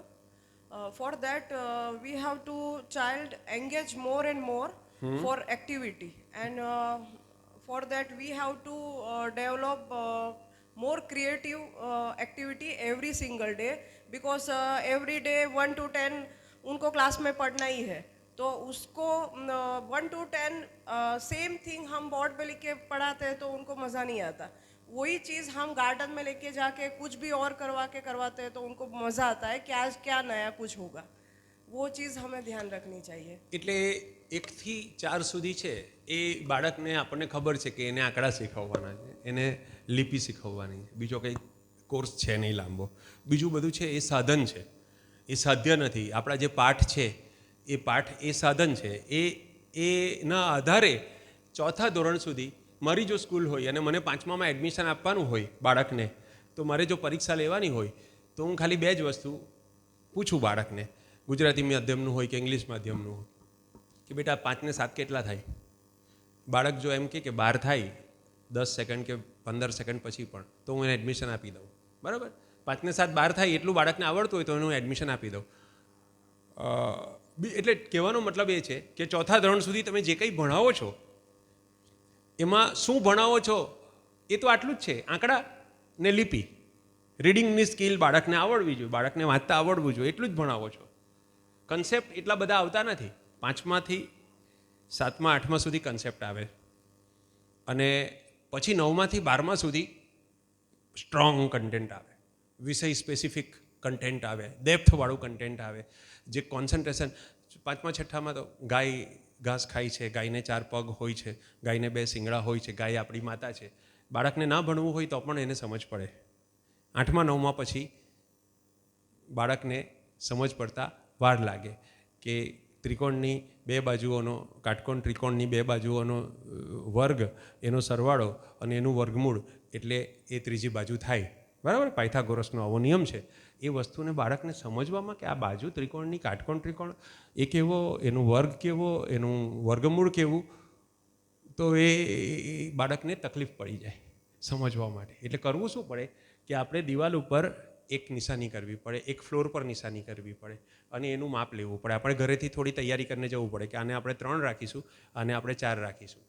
હવે 3નો વર્ગ એટલે 9, 4નો વર્ગ એટલે 16, 16 ને 9 25, અને 25નું વર્ગમૂળ એટલે 5. હવે પેલો દિવાલનો પોઈન્ટ અને આ પોઈન્ટ, આ બેની વચ્ચે દોરી મૂકીને એનું માપ લેવું પડે. એટલે 5 આવે એટલે બાળકને કુતૂહલ થાય કે સાલું શિક્ષક તો જાદુગર છે, નીચે 3 ફૂટ ઉપર 4 ફૂટ, પહેલાં જવાબ શોધી કાઢ્યો કે આ 5 હશે અને 5 જ નીકળ્યું. આ વસ્તુ બહુ જરૂરી છે. આ બુકમાં લખી હોય કે ના લખી હોય, શિક્ષક તરીકે આપણને એટલી અક્કલ આવવી જોઈએ કે જો બાળકને મારે પાયથાગોરસનો પ્રમેય શીખવવો હશે તો આ પ્રયોગ ક્લાસની અંદર કરીશ તો જ પેલા જે ભારેખમ શબ્દો છે કે ભાઈ કાટકોણ ત્રિકોણની 2 બાજુઓનો વર્ગ અને એનો સરવાળો અને એનું વર્ગમૂળ એ ત્રીજી બાજુ થાય, આ વસ્તુ પછી બાળકને ભણાવવાની કંઈ જરૂર જ નથી. બાળકને આ એક પ્રયોગ બતાવી દીધો ને પછી તો એની જાતે એ કરશે. ખ્યાલ આવે છે તમને બધાને હું શું કહેવા માગું છું? ક્લાસરૂમમાં પ્રોસેસ ઇમ્પોર્ટન્ટ છે. પ્રોસેસ, શિક્ષકનું કામ છે પ્રક્રિયા કરવાનું. પ્રક્રિયા સંપૂર્ણ કરવાની નથી, પ્રક્રિયાની ખાલી શરૂઆત કરવાની છે. કોર્સ પૂરો નહીં થાય તો કોઈ ચિંતાની જરૂર નથી, કોઈ ચિંતા કરવી નહીં. કોર્સ મેં તને ભણવાની રીત શીખવી છે. જાપાનમાં એક કહેવત છે કે કોઈને તમે રોજ એક માછલી આપશો તો એ રોજ તમારી પાસે માછલી માંગવા આવશે. આપણે ઇન્ડિયા માટે કંઈક જુદું રાખીએ, મકાઈ રાખીએ, આપણે માછલી આપણા પેલામાં બેસે નહીં. કે તમે કોઈને એક મકાઈ આપશો તો એ રોજ તમારી પાસે એક મકાઈ માંગવા આવશે કે ભાઈ તમે કાલે આપેલી મકાઈ આજે પણ મને મકાઈ આપો. પણ જો તમે એને મકાઈનું બિયારણ આપો અને ખેતી કરવાની રીત આપી દો અને થોડી જમીન બતાવી દો કે આ જમીન છે, તો એ પોતે ખેતી કરશે, તમારે કોઈ ટેન્શન રહેશે નહીં. એટલે બાળકોને આપણે રીત આપવાની છે. જો પહેલા ધોરણથી લઈને કોલેજ સુધીમાં ગમે ત્યારે તમે બાળકનો આત્મા જાગૃત કરી શકો, એની અંદર રહેલો વિદ્યાર્થી એને આપણે જાગૃત કરી શકો, એના હૃદયને જો તમે સ્પર્શી શકો, એને કોઈક રીતે એવો અહેસાસ કરાવી શકો કે આ શિક્ષણની જે પ્રક્રિયા છે બધા માટે નથી, બધા ભણતા નથી, બધા હોશિયાર થતા નથી, બધા ડૉક્ટર થતા નથી, બધા એન્જિનિયર થતા નથી. જે નથી થતા એનો કોઈ દોષ નથી. હમણાં SSC બોર્ડનું રિઝલ્ટ આવ્યું, 68%. કેટલા વિદ્યાર્થીઓ બેઠા હશે ગુજરાતમાંથી? આશરે સાહેબ કોઈ અંદાજ ખરો? 9.5 લાખ. આપણે 10 લાખ શબ્દ વાપરીએ. 10 લાખ. 10 લાખ લોકો ગુજરાતમાં પરીક્ષા આપવા બેઠા 10મા ધોરણની. 10મું ધોરણ તો પ્રમાણમાં સહેલું કહેવાય. 6,80,000 પાસ થયા. એમાંથી ઘણા બધા 44%, 45%, 52%, બરાબર. અને જેને કોઈ 11મા 12મામાં સહેલાઈથી એડમિશન આપવાનું નથી. તો 3,20,000 જેટલા ઘરમાં માતમ હશે, કેમ કે ફેલ થયા બાળકો, નપાસ થયા બાળકો, નપાસ થયા.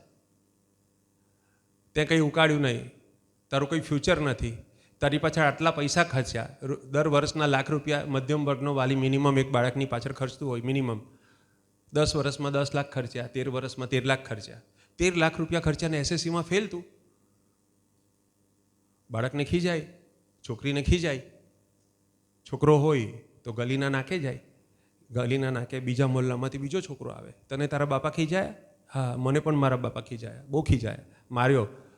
અચ્છા, મને પણ માર્યો. અચ્છા, છે પડીકી છે કે છે? લે લાવ. પડીકી આમ ચાલુ થાય, પડીકી આમ ચાલુ થાય, વિમલની પડીકી આમ ચાલુ થાય છે. છોકરી 14 વર્ષની હોય, ફેલ થાય, મા બાપ ખીજાય. 3,20,000 ઘરમાં ગઈકાલે પરમ દિવસે કે જ્યારે રિઝલ્ટ આવ્યો દિવસે આવું બન્યું, અથવા હજુ ચાલુ જ છે, અઠવાડિયા સુધી ચાલશે. છોકરીને ખીજાય, મમ્મી પપ્પા કેટલા ખરાબ, કેટલું ખીજાય, કેટલું બોલે ગમે તેમ મને, મારો બોયફ્રેન્ડ કેટલો સારો, પેલો જે રોજ મને ટ્રાય મારે છે ગલીના નાકા પર, મારી સામે સ્માઇલ આપે છે, એ તો કેટલો સારો, એ તો કોઈ દિવસ નેગેટિવ બોલતો જ નથી મારા માટે. હું કોઈ જવાબ આપતી નહોતી 1 વર્ષથી, પણ હવે એને જવાબ આપીશ, કેમ કે પપ્પા મમ્મી તો ખીજાય છે. અને આ છોકરો તો મને કેટલું માન આપે છે, મારા માટે કાયમ મને લઈ જવાની વાત કરે, ફેરવવાની વાત કરે, પીઝા ખવડાવવાની વાત કરે, મારી બર્થડે પર ગિફ્ટ આપે. પપ્પા મમ્મી તો મને વાલ જ નથી કરતા. આ રીતે છોકરીઓ નાની ઉંમરે પ્રેમમાં પડે. આ પ્રક્રિયા છે. આ મેં ચાઇલ્ડ સાયકોલોજીસ્ટ તરીકે મેં આ ઓબ્ઝર્વ કરેલી પ્રક્રિયા. તમે શિક્ષક છો, તમે પણ ઓબ્ઝર્વ કરી છે, એમાં કંઈ મેં મોટી વાત નથી કરી, પણ આ હું ધ્યાન દોરું છું તમારું. હવે એમ વિચારો કે તમને હું અહીંયા 10 બાળક મૂકું, એ 10માંથી 7 બાળકો પાસ થયા છે અને 3 ફેલ થયા છે, 70% રિઝલ્ટ છે. હવે બીજા 3 બાળકો છે ને, એનું રિઝલ્ટ છે 80%ની ઉપર છે, અને 4નું રિઝલ્ટ છે 45થી 52%ની આસપાસ છે. 10 બાળકો અહીંયા લાઇનસર ઊભા છે, બરાબર છે. 3 છે ફેલ થયા છે, 4 છે એના 45, 44, 52, 1-2 વિષયમાં માંડ પાસ, એકાદ વિષયમાં પ્રમોશન, અને 4 એવા છે ને 3 એવા છે જેમના 90, 85, 92 એવા છે. તમને હું એમ કહું છું કે આને સ્કૂલનો સવાલ નહીં પૂછવાનો, તમારે કોઈ પણ સવાલ પૂછવાનો, 2-3 સવાલ પૂછવાના, છૂટ છે. તમે મોરબીથી રાજકોટ કઈ રીતે જવાય, બરાબર છે, કે તમારા મમ્મી પપ્પા બીમાર પડી જાય, અચાનક છાતીમાં દુખાવો ચાલુ થાય પપ્પાને, તો શું કરવાનું, કે રસ્તામાં તમને કોઈ ખોવાયેલું બાળક મળે તો શું કરવાનું. આવા કોઈ પણ જનરલ ક્વેશ્ચન તમે પૂછો, અને એ સવાલના જવાબના આધારે તમારે એમ ઓળખી આપવાનું કે આ 92% વાળો છે, આ 45 વાળો છે, અને આ ફેલ વાળો છે. હું છાતી ઠોકીને કહું છું કે તમે નહીં ઓળખી શકશો. ઘણીવાર જે ફેલ થયું છે એ પેલા 90% વાળા કરતાં સારો જવાબ આપશે, કેમ કે એણે લાઈફને વધારે જોઈ છે, પેલા એ તો ચોપડા જ જોયા છે. સાચી વાત છે. જે 10મા ધોરણમાં 3,20,000 ફેલ થયા એ ડફોડ છે, ડોબા છે, મંદ બુદ્ધિના છે. કેમ ફેલ થયા? ક્યાંક ને ક્યાંક નાની ઉંમરે એ લોકોએ નક્કી કરી લીધું કે આપણું કામ નહીં. એમનું શરીર ક્લાસરૂમમાં આવતું હતું, એમનો આત્મા બહાર ભટકતો હતો. આનું કારણ કંઈ પણ હોઈ શકે. કાં તો મમ્મી પપ્પા બહુ સ્ટ્રિક્ટ હતા, ક્યાં તો ભણતરનો બોજો વધારે હતો, ક્યાં તો કોઈ પર્ટિક્યુલર વિષય એને આવડતો નહોતો, ક્યાં તો નાનપણથી એના મગજમાં નેગેટિવિટી આવી ગઈ કે આ સ્કૂલ ખરાબ જગ્યા છે, અભ્યાસ ખરાબ જગ્યા છે, ભણીને મને કોઈ ફાયદો નથી. કોઈક કારણથી આ 3,20,000 વિદ્યાર્થીઓને આપણે એંગેજ કરી શક્યા નહીં, એટલા માટે ફેલ થયા. કબૂલ કરો છો તમે આ વાત કે આપણે શિક્ષકો તરીકે, આપણે મા બાપ તરીકે 3,20,000 વિદ્યાર્થીઓને એંગેજ કરી શક્યા નહીં, એટલા માટે આ વિદ્યાર્થીઓએ આજે આવો શબ્દ સાંભળવો પડ્યો.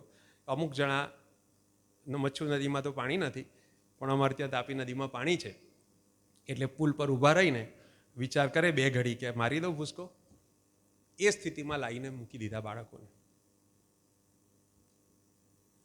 અને આ બાળકોને, હવે આ બાળકો ફેલ નથી જવાના. કાલે સંજીવભાઈ તમને વાત કરી હશે, હું માનું છું કે વાત કરી હશે, એ દરેક લેક્ચરમાં કરે છે એટલે એમને કરી જશે વાત. આ બાળકો ફેલ નથી જવાના. આ બાળકો કદાચ એવું બનશે કે પેલો 90% ડૉક્ટર બનશે, જે હોસ્પિટલમાં નોકરી કરવા જશે એ હોસ્પિટલની માલિકી 51% હશે, અથવા 10મું ફેલવાળાની હશે. એન્જિનિયર બનીને જે ટાઇલ્સની ફેક્ટરીમાં નોકરી કરવા જશે એ ટાઇલ્સની ફેક્ટરીનો માલિક પેલો 10મું ફેલવાળો હશે, એવી પૂરેપૂરી શક્યતા છે. પણ 14 વર્ષથી લઈને 24 વર્ષની ઉંમરે પેલો નોકરીએ લાગશે ફેલ થયેલો, ત્યાં સુધી ડફણા ખાશે સમાજના, ત્યાં સુધી એના મા બાપ, સમાજ એના પર વિશ્વાસ નહીં મૂકે, અને એણે પોતાના જીવનનો સહારો પેલી પડીકીમાંથી કે સ્મોકિંગમાંથી શોધવો પડશે, સપોર્ટ, કે ક્યાં એને અફેર કરવું પડશે, કે એક છોકરી તો મને પ્રેમ કરે છે, કમસે કમ એક ગર્લફ્રેન્ડ તો છે મારી. તો આને રોકી શકાય એવું છે. This is preventable. How is this preventable? ક્લાસરૂમમાં કેટલા વાગે સાહેબ ટાઈમ? 9:40. મારી પાસે 20 મિનિટ છે, પણ હું 18 મિનિટમાં પૂરું કરીશ. તો કેવી રીતે રોકી શકાય? How do we prevent this? આ 3,20,000માંથી આપણે 2,20,000 કરવા છે. 1,00,000 ઘરોમાં શાંતિ રાખવી છે. અત્યારે જે 3,20,000 ઘરોમાં માતમનો માહોલ છે અને એના આવા આઉટકમ આવવાના છે આવનારા 5 વર્ષમાં, એ આપણે 3,20,000નો આંકડો ઘટાડવો છે. એટલીસ્ટ આપણી સ્કૂલમાં, આપણા ક્લાસમાં આપણે આ થવા દેવું નથી. તો શું કરી શકાય? આપણે આ વિચારવાનું છે. Why do children leave out? Why do they fall? એમની ગાડી પાટા પરથી ક્યારે, કેવી રીતે અને કેમ ખડી જાય છે? એક હોશિયાર વિદ્યાર્થીના 85% આવતા હોય, તમે એને ભણાવો ને એના 92 આવે, એનો પેપરમાં ફોટો આવે અને ઇન્ટરવ્યૂમાં બોલે કે આ ટીચરે મને ભણાવ્યું એટલે મારા 92 આવ્યા, એટલે આપણી છાતી ગદગદ થઈ જાય અને આપણે એ સ્મૃતિ કાયમ માટે રાખી મૂકીએ આપણા મગજમાં. એક વિદ્યાર્થીના 29 આવતા હોય, પેલાના 85 ને 7, 92 થયા, અને 29 ને 7, 36 થયા. એનો કોઈ ઇન્ટરવ્યૂ લેવા જવાનો નથી. તમે ગમે એટલી મહેનત કરી હશે, 29 વાળાને 36 પર લઈ ગયા, એનો કોઈ ઇન્ટરવ્યૂ લેવા જવાનો નથી, અને એ કોઈ ઇન્ટરવ્યૂમાં બોલવાનો નથી કે આ ટીચરે મને પાસ કરાવ્યા. આપણને કદી ખબર નથી પડવાની કે મારી મહેનતના કારણે આ છોકરાનું ભવિષ્ય બચ્યું. પણ પેલી સિદ્ધિ કરતાં આ સિદ્ધિ મોટી છે. કોઈ વિદ્યાર્થીને 85થી 92 પર લઈ જવા કરતાં 29થી 35 પર લઈ જવો એ એના જીવન માટે ઉદ્ધારક છે, એની માઇન્ડની પોઝિટિવિટી માટે ઉદ્ધારક છે. તો આપણું ધ્યાન ક્લાસરૂમમાં એમ જવું જોઈએ કે મારા બાળકો 100% ભૂલી જાઓ. 100% નોલેજ જેવી કોઈ વસ્તુ જ નથી. આપણને પોતાને ઘણીવાર આપણા પુસ્તકમાંથી બધું નથી આવડતું હોતું. હું સાયકિયાટ્રીનો નિષ્ણાત છું, સાયકોલોજીનો નિષ્ણાત છું, પણ મને બધું નથી આવડતું. ગુજરાતી વ્યાકરણનો નિષ્ણાત છું, પણ મને બધું નથી આવડતું. બીજાને શીખવી શકાય એટલું થોડું થોડું આવડે છે. આપણે ક્લાસરૂમમાં આપણને કમ્પ્લીટ આવડતું હોય એ જરૂરી નથી, આપણા વિદ્યાર્થીને કમ્પ્લીટ આવડતું હોય એ જરૂરી નથી. પણ વિદ્યાર્થી સતત આગળ વધે, વિદ્યાર્થી શીખતો રહે, એનું નોલેજ વધતું રહે, એના માટેની પ્રક્રિયા આપણે રાખવાની. એને કંટાળો ના આવે. જીવનને સજા અને મજા એમ બાળકો 2 ભાગમાં વહેંચી નાખે. બાળકો શું કરે કે બહાર જે છે એ બધી મજા છે અને ક્લાસરૂમમાં જે છે એ બધી સજા છે. આવું મા બાપના કારણે થતું હોય, ઘણીવાર મમ્મીઓના કારણે થતું હોય, વાતાવરણના કારણે થતું હોય, કોમ્પિટિશનના કારણે થતું હોય. આપણે શિક્ષક તરીકે બાળકને એજ્યુકેશનમાં મજા છે એ અનુભવ કરાવવાનો છે. એજ્યુકેશન એ સજા નથી એવો અનુભવ કરાવવાનો છે. 100% નહીં થાય, થોડો થોડો કરાવવાનો છે. બધા વિદ્યાર્થીને થોડો થોડો કરાવવાનો છે. બાળક એજ્યુકેશનને ધિક્કારે નહીં એ આપણું કામ છે. અને એ કામ થોડી ઘણી સફળતા સાથે કરવાનું છે. કોઈ ચમત્કાર કે કોઈ જાદુ નથી કરવાનો, પણ આપણું દિલ લાગુ પાડવાનું છે. આપણને જે પગાર મળે છે એ બાય પ્રોડક્ટ છે. આપણને પેન્શન કંઈ મળશે તો એ બાય પ્રોડક્ટ છે. પણ તમે 58 વર્ષના થશો કે 62 વર્ષના થશો અને વાંકાનેરના કે રાજકોટના રેલવે સ્ટેશન પર કોઈ બાળક આવીને તમારા પગે પડે કે ટીચર, હું તમારી પાસે 4થા ધોરણમાં ભણેલો અને તમે મને બહુ સરસ વાતો કરેલી, આજે હું જે કંઈ છું એના કારણે છું. આનાથી મોટું પેન્શન કંઈ નથી, આનાથી મોટી ગ્રેજ્યુએટી કોઈ નથી, બરાબર છે. અને દુનિયામાં શિક્ષક સિવાય કોઈને આ માન મળતું નથી. મારા પપ્પા આચાર્ય હતા. મને એમ કે બહુ ગુસ્સાવાળા છે. મને એમ જરા નાની ઉંમરમાં બધાને હોય પોતાના પપ્પા પ્રત્યે થોડું નેગેટિવિટી હોય. પણ જ્યારે અમે જતા કશે બસ સ્ટેશન પર, રેલવે સ્ટેશન પર, કોઈ પણ જગ્યાએ, તો એ 2-4 જણા આવીને પગે પડે પપ્પાને કે સાહેબ તમે મારા જીવનની દિશા બદલી નાખી. તો આ આપણા જીવનનું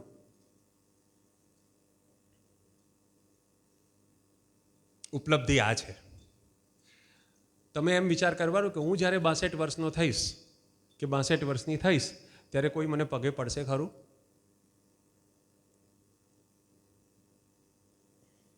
આ આપણી સાચી એ જે આનંદ છે એ આનંદ કોઈ પૈસામાં વ્યક્ત કરી શકાય એવો નથી. 64 વર્ષે, 62 વર્ષે તમારા જીવનમાં જ્યારે કંઈ નહીં હશે, નિવૃત્તિ હશે, એ દિવસે જો કોઈ બાળક આવીને, બાળક એટલે એ તો મોટું થઈ ગયું હોય ત્યારે, પણ એ આવીને તમારા પગે પડે ને, તો એનાથી મોટો જીવનમાં કોઈ મોક્ષ કરતાં પણ એ આનંદ મોટો છે. તો બાળક સાથે વાત કરવી, ક્લાસરૂમમાં ભણાવ્યા સિવાયની છેલ્લી વાત 10 મિનિટ, એ બહુ જરૂરી છે. બાળક અભ્યાસમાં રસ નથી લેતું તો ક્લાસની વચ્ચે એને કહીએ તું ડફોડ છે, તું ડોબો છે, તારું ધ્યાન નથી ભણવામાં. મોટેભાગના શિક્ષકો આમ કરતા હોય છે.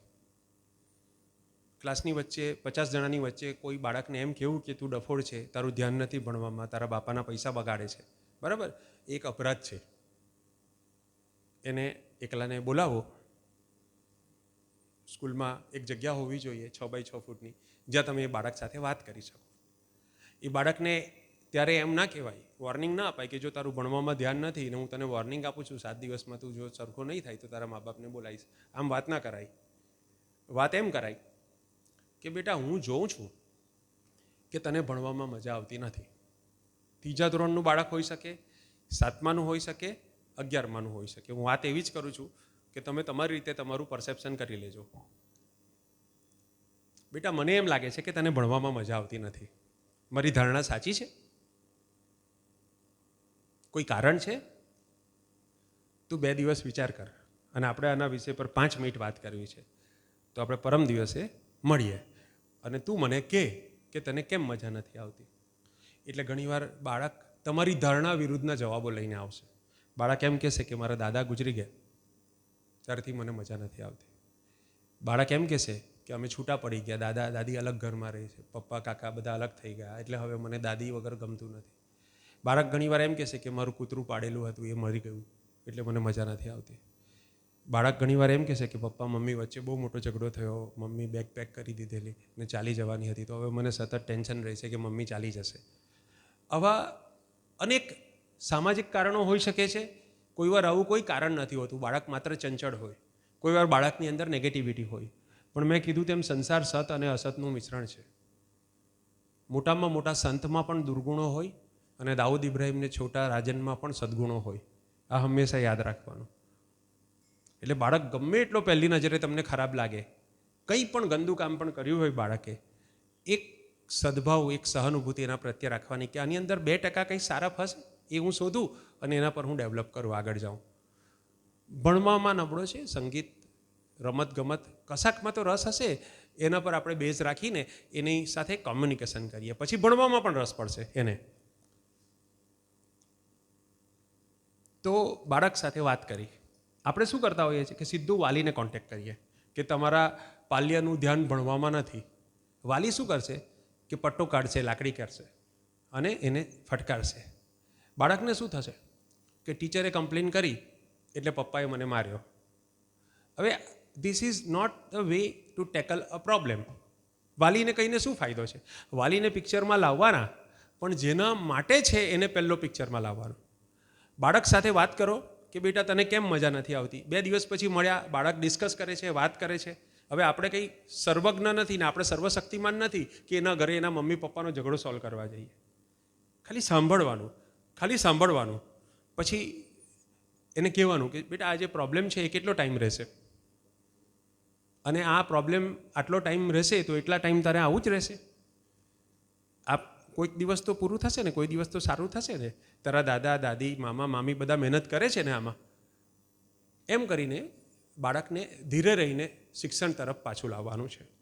બાળકની ધારો કે પાયાની સ્કિલ છે, રીડિંગ કાચું છે, તમને આઈડેન્ટિફાઈ થાય છે કે એને રીડિંગ કાચું છે એટલે બધા પ્રોબ્લેમ છે. તો બાળક રીડિંગ કઈ રીતે સુધારી શકે, એના માટે શું કરી શકાય, આના માટેની શું યોજના બનાવી? બાળકના મમ્મી પપ્પા કે સગા ભણેલા ગણેલા હોય એને બોલાવી અને એને આપણે સમજાવી શકીએ કે જો આનું રીડિંગ આવું ને આવું રહેશે તો 10મા સુધી તકલીફ. મેં એવું જોયું છે કે જે 3,20,000 ફેલ થયા છે એમાંથી 80% બાળકોને પોતાની ઉંમર અનુસારનું વાંચન નહીં આવડતું હોય. This is the most common problem in education, that children are not able to read. Copy જ મારે છે. આપણે બાળકોને લેસન આપીએ, બાળક ગાઈડમાંથી કે બીજાની નોટમાંથી કોપી જ મારે છે. એ જે શબ્દ લખે છે ને એ શબ્દનો અર્થ પણ વિચારતો નથી. એક ધ્યાન તારક મહેતામાં છે અથવા IPLમાં છે, અને એક ધ્યાન એનું નોટમાં છે કે ઉપર જે લખ્યું છે એ સંસ્કૃતમાં હોય કે જર્મનીમાં હોય કે ચાઇનીઝમાં હોય, હું એની કોપી મારી દઈશ. એ શું લખ્યું છે એની સાથે એને કોઈ કન્સર્ન નથી. બાળક સમય પસાર કરે છે, બાળક નોટના પાના ભરે છે, અને આપણે એમ સમજીએ છીએ કે શિક્ષણ ચાલી રહ્યું છે. આ ગુનો થઈ રહ્યો છે શિક્ષણના નામ પર. એટલે આપણે આઈડેન્ટિફાઈ કરવાનું છે કે જો એને રીડિંગ નહીં આવડશે તો એ ભણશે કઈ રીતે. તો હવે રીડિંગ કેવી રીતે સુધારી શકાય? દરેક ઉંમરે આ પ્રોબ્લેમ હોય છે. એટલે બાળકને મારી પાસે આ એક રીડિંગની વાત કરી તો રીડિંગનો મેં એક પ્રોગ્રામ બનાવ્યો છે. થોડા વખતમાં બુક પણ આવશે કે ભાઈ બાળકનું વાંચન કઈ રીતે 45 કલાકમાં સુધારવું.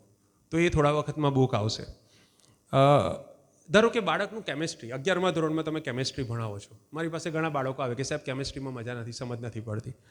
એટલે આપણને શું જ હોવી જોઈએ કે એને શું કરી શકાય. કેમેસ્ટ્રીમાં 11માનું તો આટલું હાર્ડ કેમેસ્ટ્રી છે અને એને મજા નથી આવતી. મારી પાસે જે બાળક આવે હું એને એમ કહું કે બેટા 8મા ધોરણની ચોપડી લઈ આવું, એમાંથી રસાયણશાસ્ત્રના કેટલા પાઠ છે. એટલે હું જોઉં એ ચોપડી, હું એને કહું કે આ 8મા ધોરણના પાઠ તું પહેલાં વાંચી જા, આપણે અઠવાડિયા પછી મળીએ, તને શું સમજ પડી મને કહેજે. પછી બીજા અઠવાડિયે હું 9મા ધોરણની ચોપડી આપું, આમાંથી રસાયણશાસ્ત્રના 4 પાઠ છે, વાંચી જા. પછી ત્રીજા અઠવાડિયે એને હું 10માની ચોપડી આપું, આમાંથી રસાયણશાસ્ત્રના 4 પાઠ તું વાંચી જા. પછી એની 11મામાં ગાડી સડસડાટ દોડવામાં. એટલે આને ઇંગ્લિશમાં કહેવાય છે રેમેડિયલ. એ રેમેડિયલ વર્ક છે એ આપણી જવાબદારી છે. આપણે જાતે કરવાનું નથી, આપણે આઈડેન્ટિફાઈ કરવાનું છે.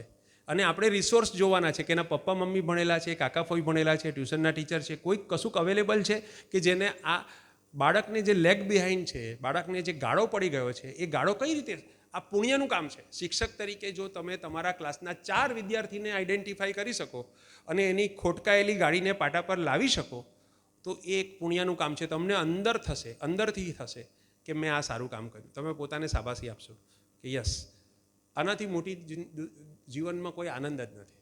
બરાબર છે? એટલે હું, મારા પપ્પા બહુ નાની ઉંમરે એક્સપાયર થઈ ગયેલા. હું ટ્યુશન કરાવતો હતો અને ટ્યુશનથી શરૂઆતમાં મેડિકલ કોલેજમાં ગયો એ પહેલાં મારે ટ્યુશન કરાવો, એટલે હું એ રીતે શિક્ષક 3 વર્ષ મેં ટ્યુશન કરાવ્યા. ઓક્ટોબરનો બેચ મારી પાસે આવ્યો. નરેન્દ્ર, આ છેલ્લી વાત કરું છું, નરેન્દ્ર નામનો એક વિદ્યાર્થી. નરેન્દ્ર ગણિતમાં ફેલ થયેલો અને મેં જોયું કે આ હોશિયાર છે છોકરો, આટલું બધું તેજસ્વી છે, નપાસ કેવી રીતના થયો ગણિતમાં. ધીરે ધીરે એને મેં મારી રીતે આ જ વસ્તુ એની આગળ જ કરેલી મેં પાયથાગોરસની મેં જે તમને સમજાવીએ એમ કરીને એનો રસ મેં જાગૃત કર્યો. ધીરે ધીરે એણે ભણવાનું ચાલુ કર્યું અને ટેસ્ટ જે લઈએ એમાં 35 માર્ક આવવાના ચાલુ થયા. આમ તો 7 કે 8 માર્ક આવેલા એના ગણિતમાં 10મામાં. ત્યારે ઓક્ટોબર બેચ ચાલતો. આ તો 25 વર્ષ પહેલાંની વાત કરું છું. પછી ધીરે 55, 65 પર પહોંચ્યો. પરીક્ષાને મહિનો બાકી હતો ને એટલે મેં નરેન્દ્રને કીધું કે બેટા મને એવું લાગે છે કે તારા 100માંથી 100 આવી શકે. કે હે? મેં કહું હા. મેં કહું તારું જે રીતે મગજ ચાલે છે ને અને તું જો બરાબર મહેનત કરશે ને તો મને એવું લાગે છે કે તારા 100માંથી 100 આવી શકે. ઓક્ટોબર બેચમાં જે છોકરાના 7 માર્ક 100માંથી આવેલા માર્ચ મહિનામાં એ ઓક્ટોબરમાં 100માંથી 100 આવે એના મમ્મી પપ્પા અને બીજા બધા હશે. મેં કીધું કે આ બાળક 100માંથી 100 લાવી શકે. અને મેં એને નરેન્દ્રના મગજમાં ખાલી એટલું જ કીધું કે મને એવું લાગે છે કે તારી ક્ષમતા છે. પછી તો ટ્યુશન બંધ થઈ ગયા અને પછી તો એણે એની જાતે જ મહેનત કરી. એટલે મારો કોઈ બીજો ફાળો નથી. રિઝલ્ટ લઈને આવ્યો સાહેબ 100માંથી 100. હવે આ આપણી એજ્યુકેશન, હા માઇક હવે ઢળી ગયું, એ પતી ગયું ને ટાઈમર ગોઠવેલું છે આમ છે ને, ટાઈમર છે. એટલે આપ સૌને તમારા બધાના જીવનમાં એક નરેન્દ્ર આવે, હોય જ છે આપણી આસપાસ આવા નરેન્દ્ર, અને આપણને આપણો નરેન્દ્ર મળી જાય. દેશને તો મળી જ ગયો છે ઉપર દિલ્હીમાં, પણ આપણને બધાને આપણો નરેન્દ્ર મળી જાય ત્યારે આપણું શિક્ષકત્વ સાર્થક થશે. એટલી જ વાત સાથે હસી ઓર ખુશી કી ये सौगात होगी, नए लोग होंगे, नई बात होगी, मुसाफिर है हम भी, मुसाफिर हो तुम भी, किसी मोड़ पर फिर मुलाकात होगी. मुलाकातें हमेशा वक्त की पाबंद होती है. समय पूरो થઈ ગયો. मुलाकातें हमेशा वक्त की, पीरियड પણ પૂરો થઈ જાય, બેલ પડી જાય, એમ આજે બેલ પડી ગયો कि मुलाकातें हमेशा वक्त की पाबंद होती है, मोहब्बत एक खुशबू है, हमेशा साथ रहती है. તો આ આપણી વચ્ચે જે સંબંધ બંધાયો એની સુવાસ હંમેશા રહે. તમારી આગળ મને એક એવી લાગણી થઈ મેડમ રંજનબેન આજે, કે મને એવું લાગે કે આજે એક સ્લાઇડ બાજુ પર રહી ગઈ અને આ તેજસ્વી શિક્ષકગણની સામે મારા દિલની અવાજ, કોઈ પણ જાતના અવરોધ વગર મારા મનમાં જે હતું હું રજૂ કરી શક્યો. એ તમારી પોતાની પણ સફળતા છે. એકવાર જોરદાર તાળી થઈ જાય. અને થેન્ક યુ સર.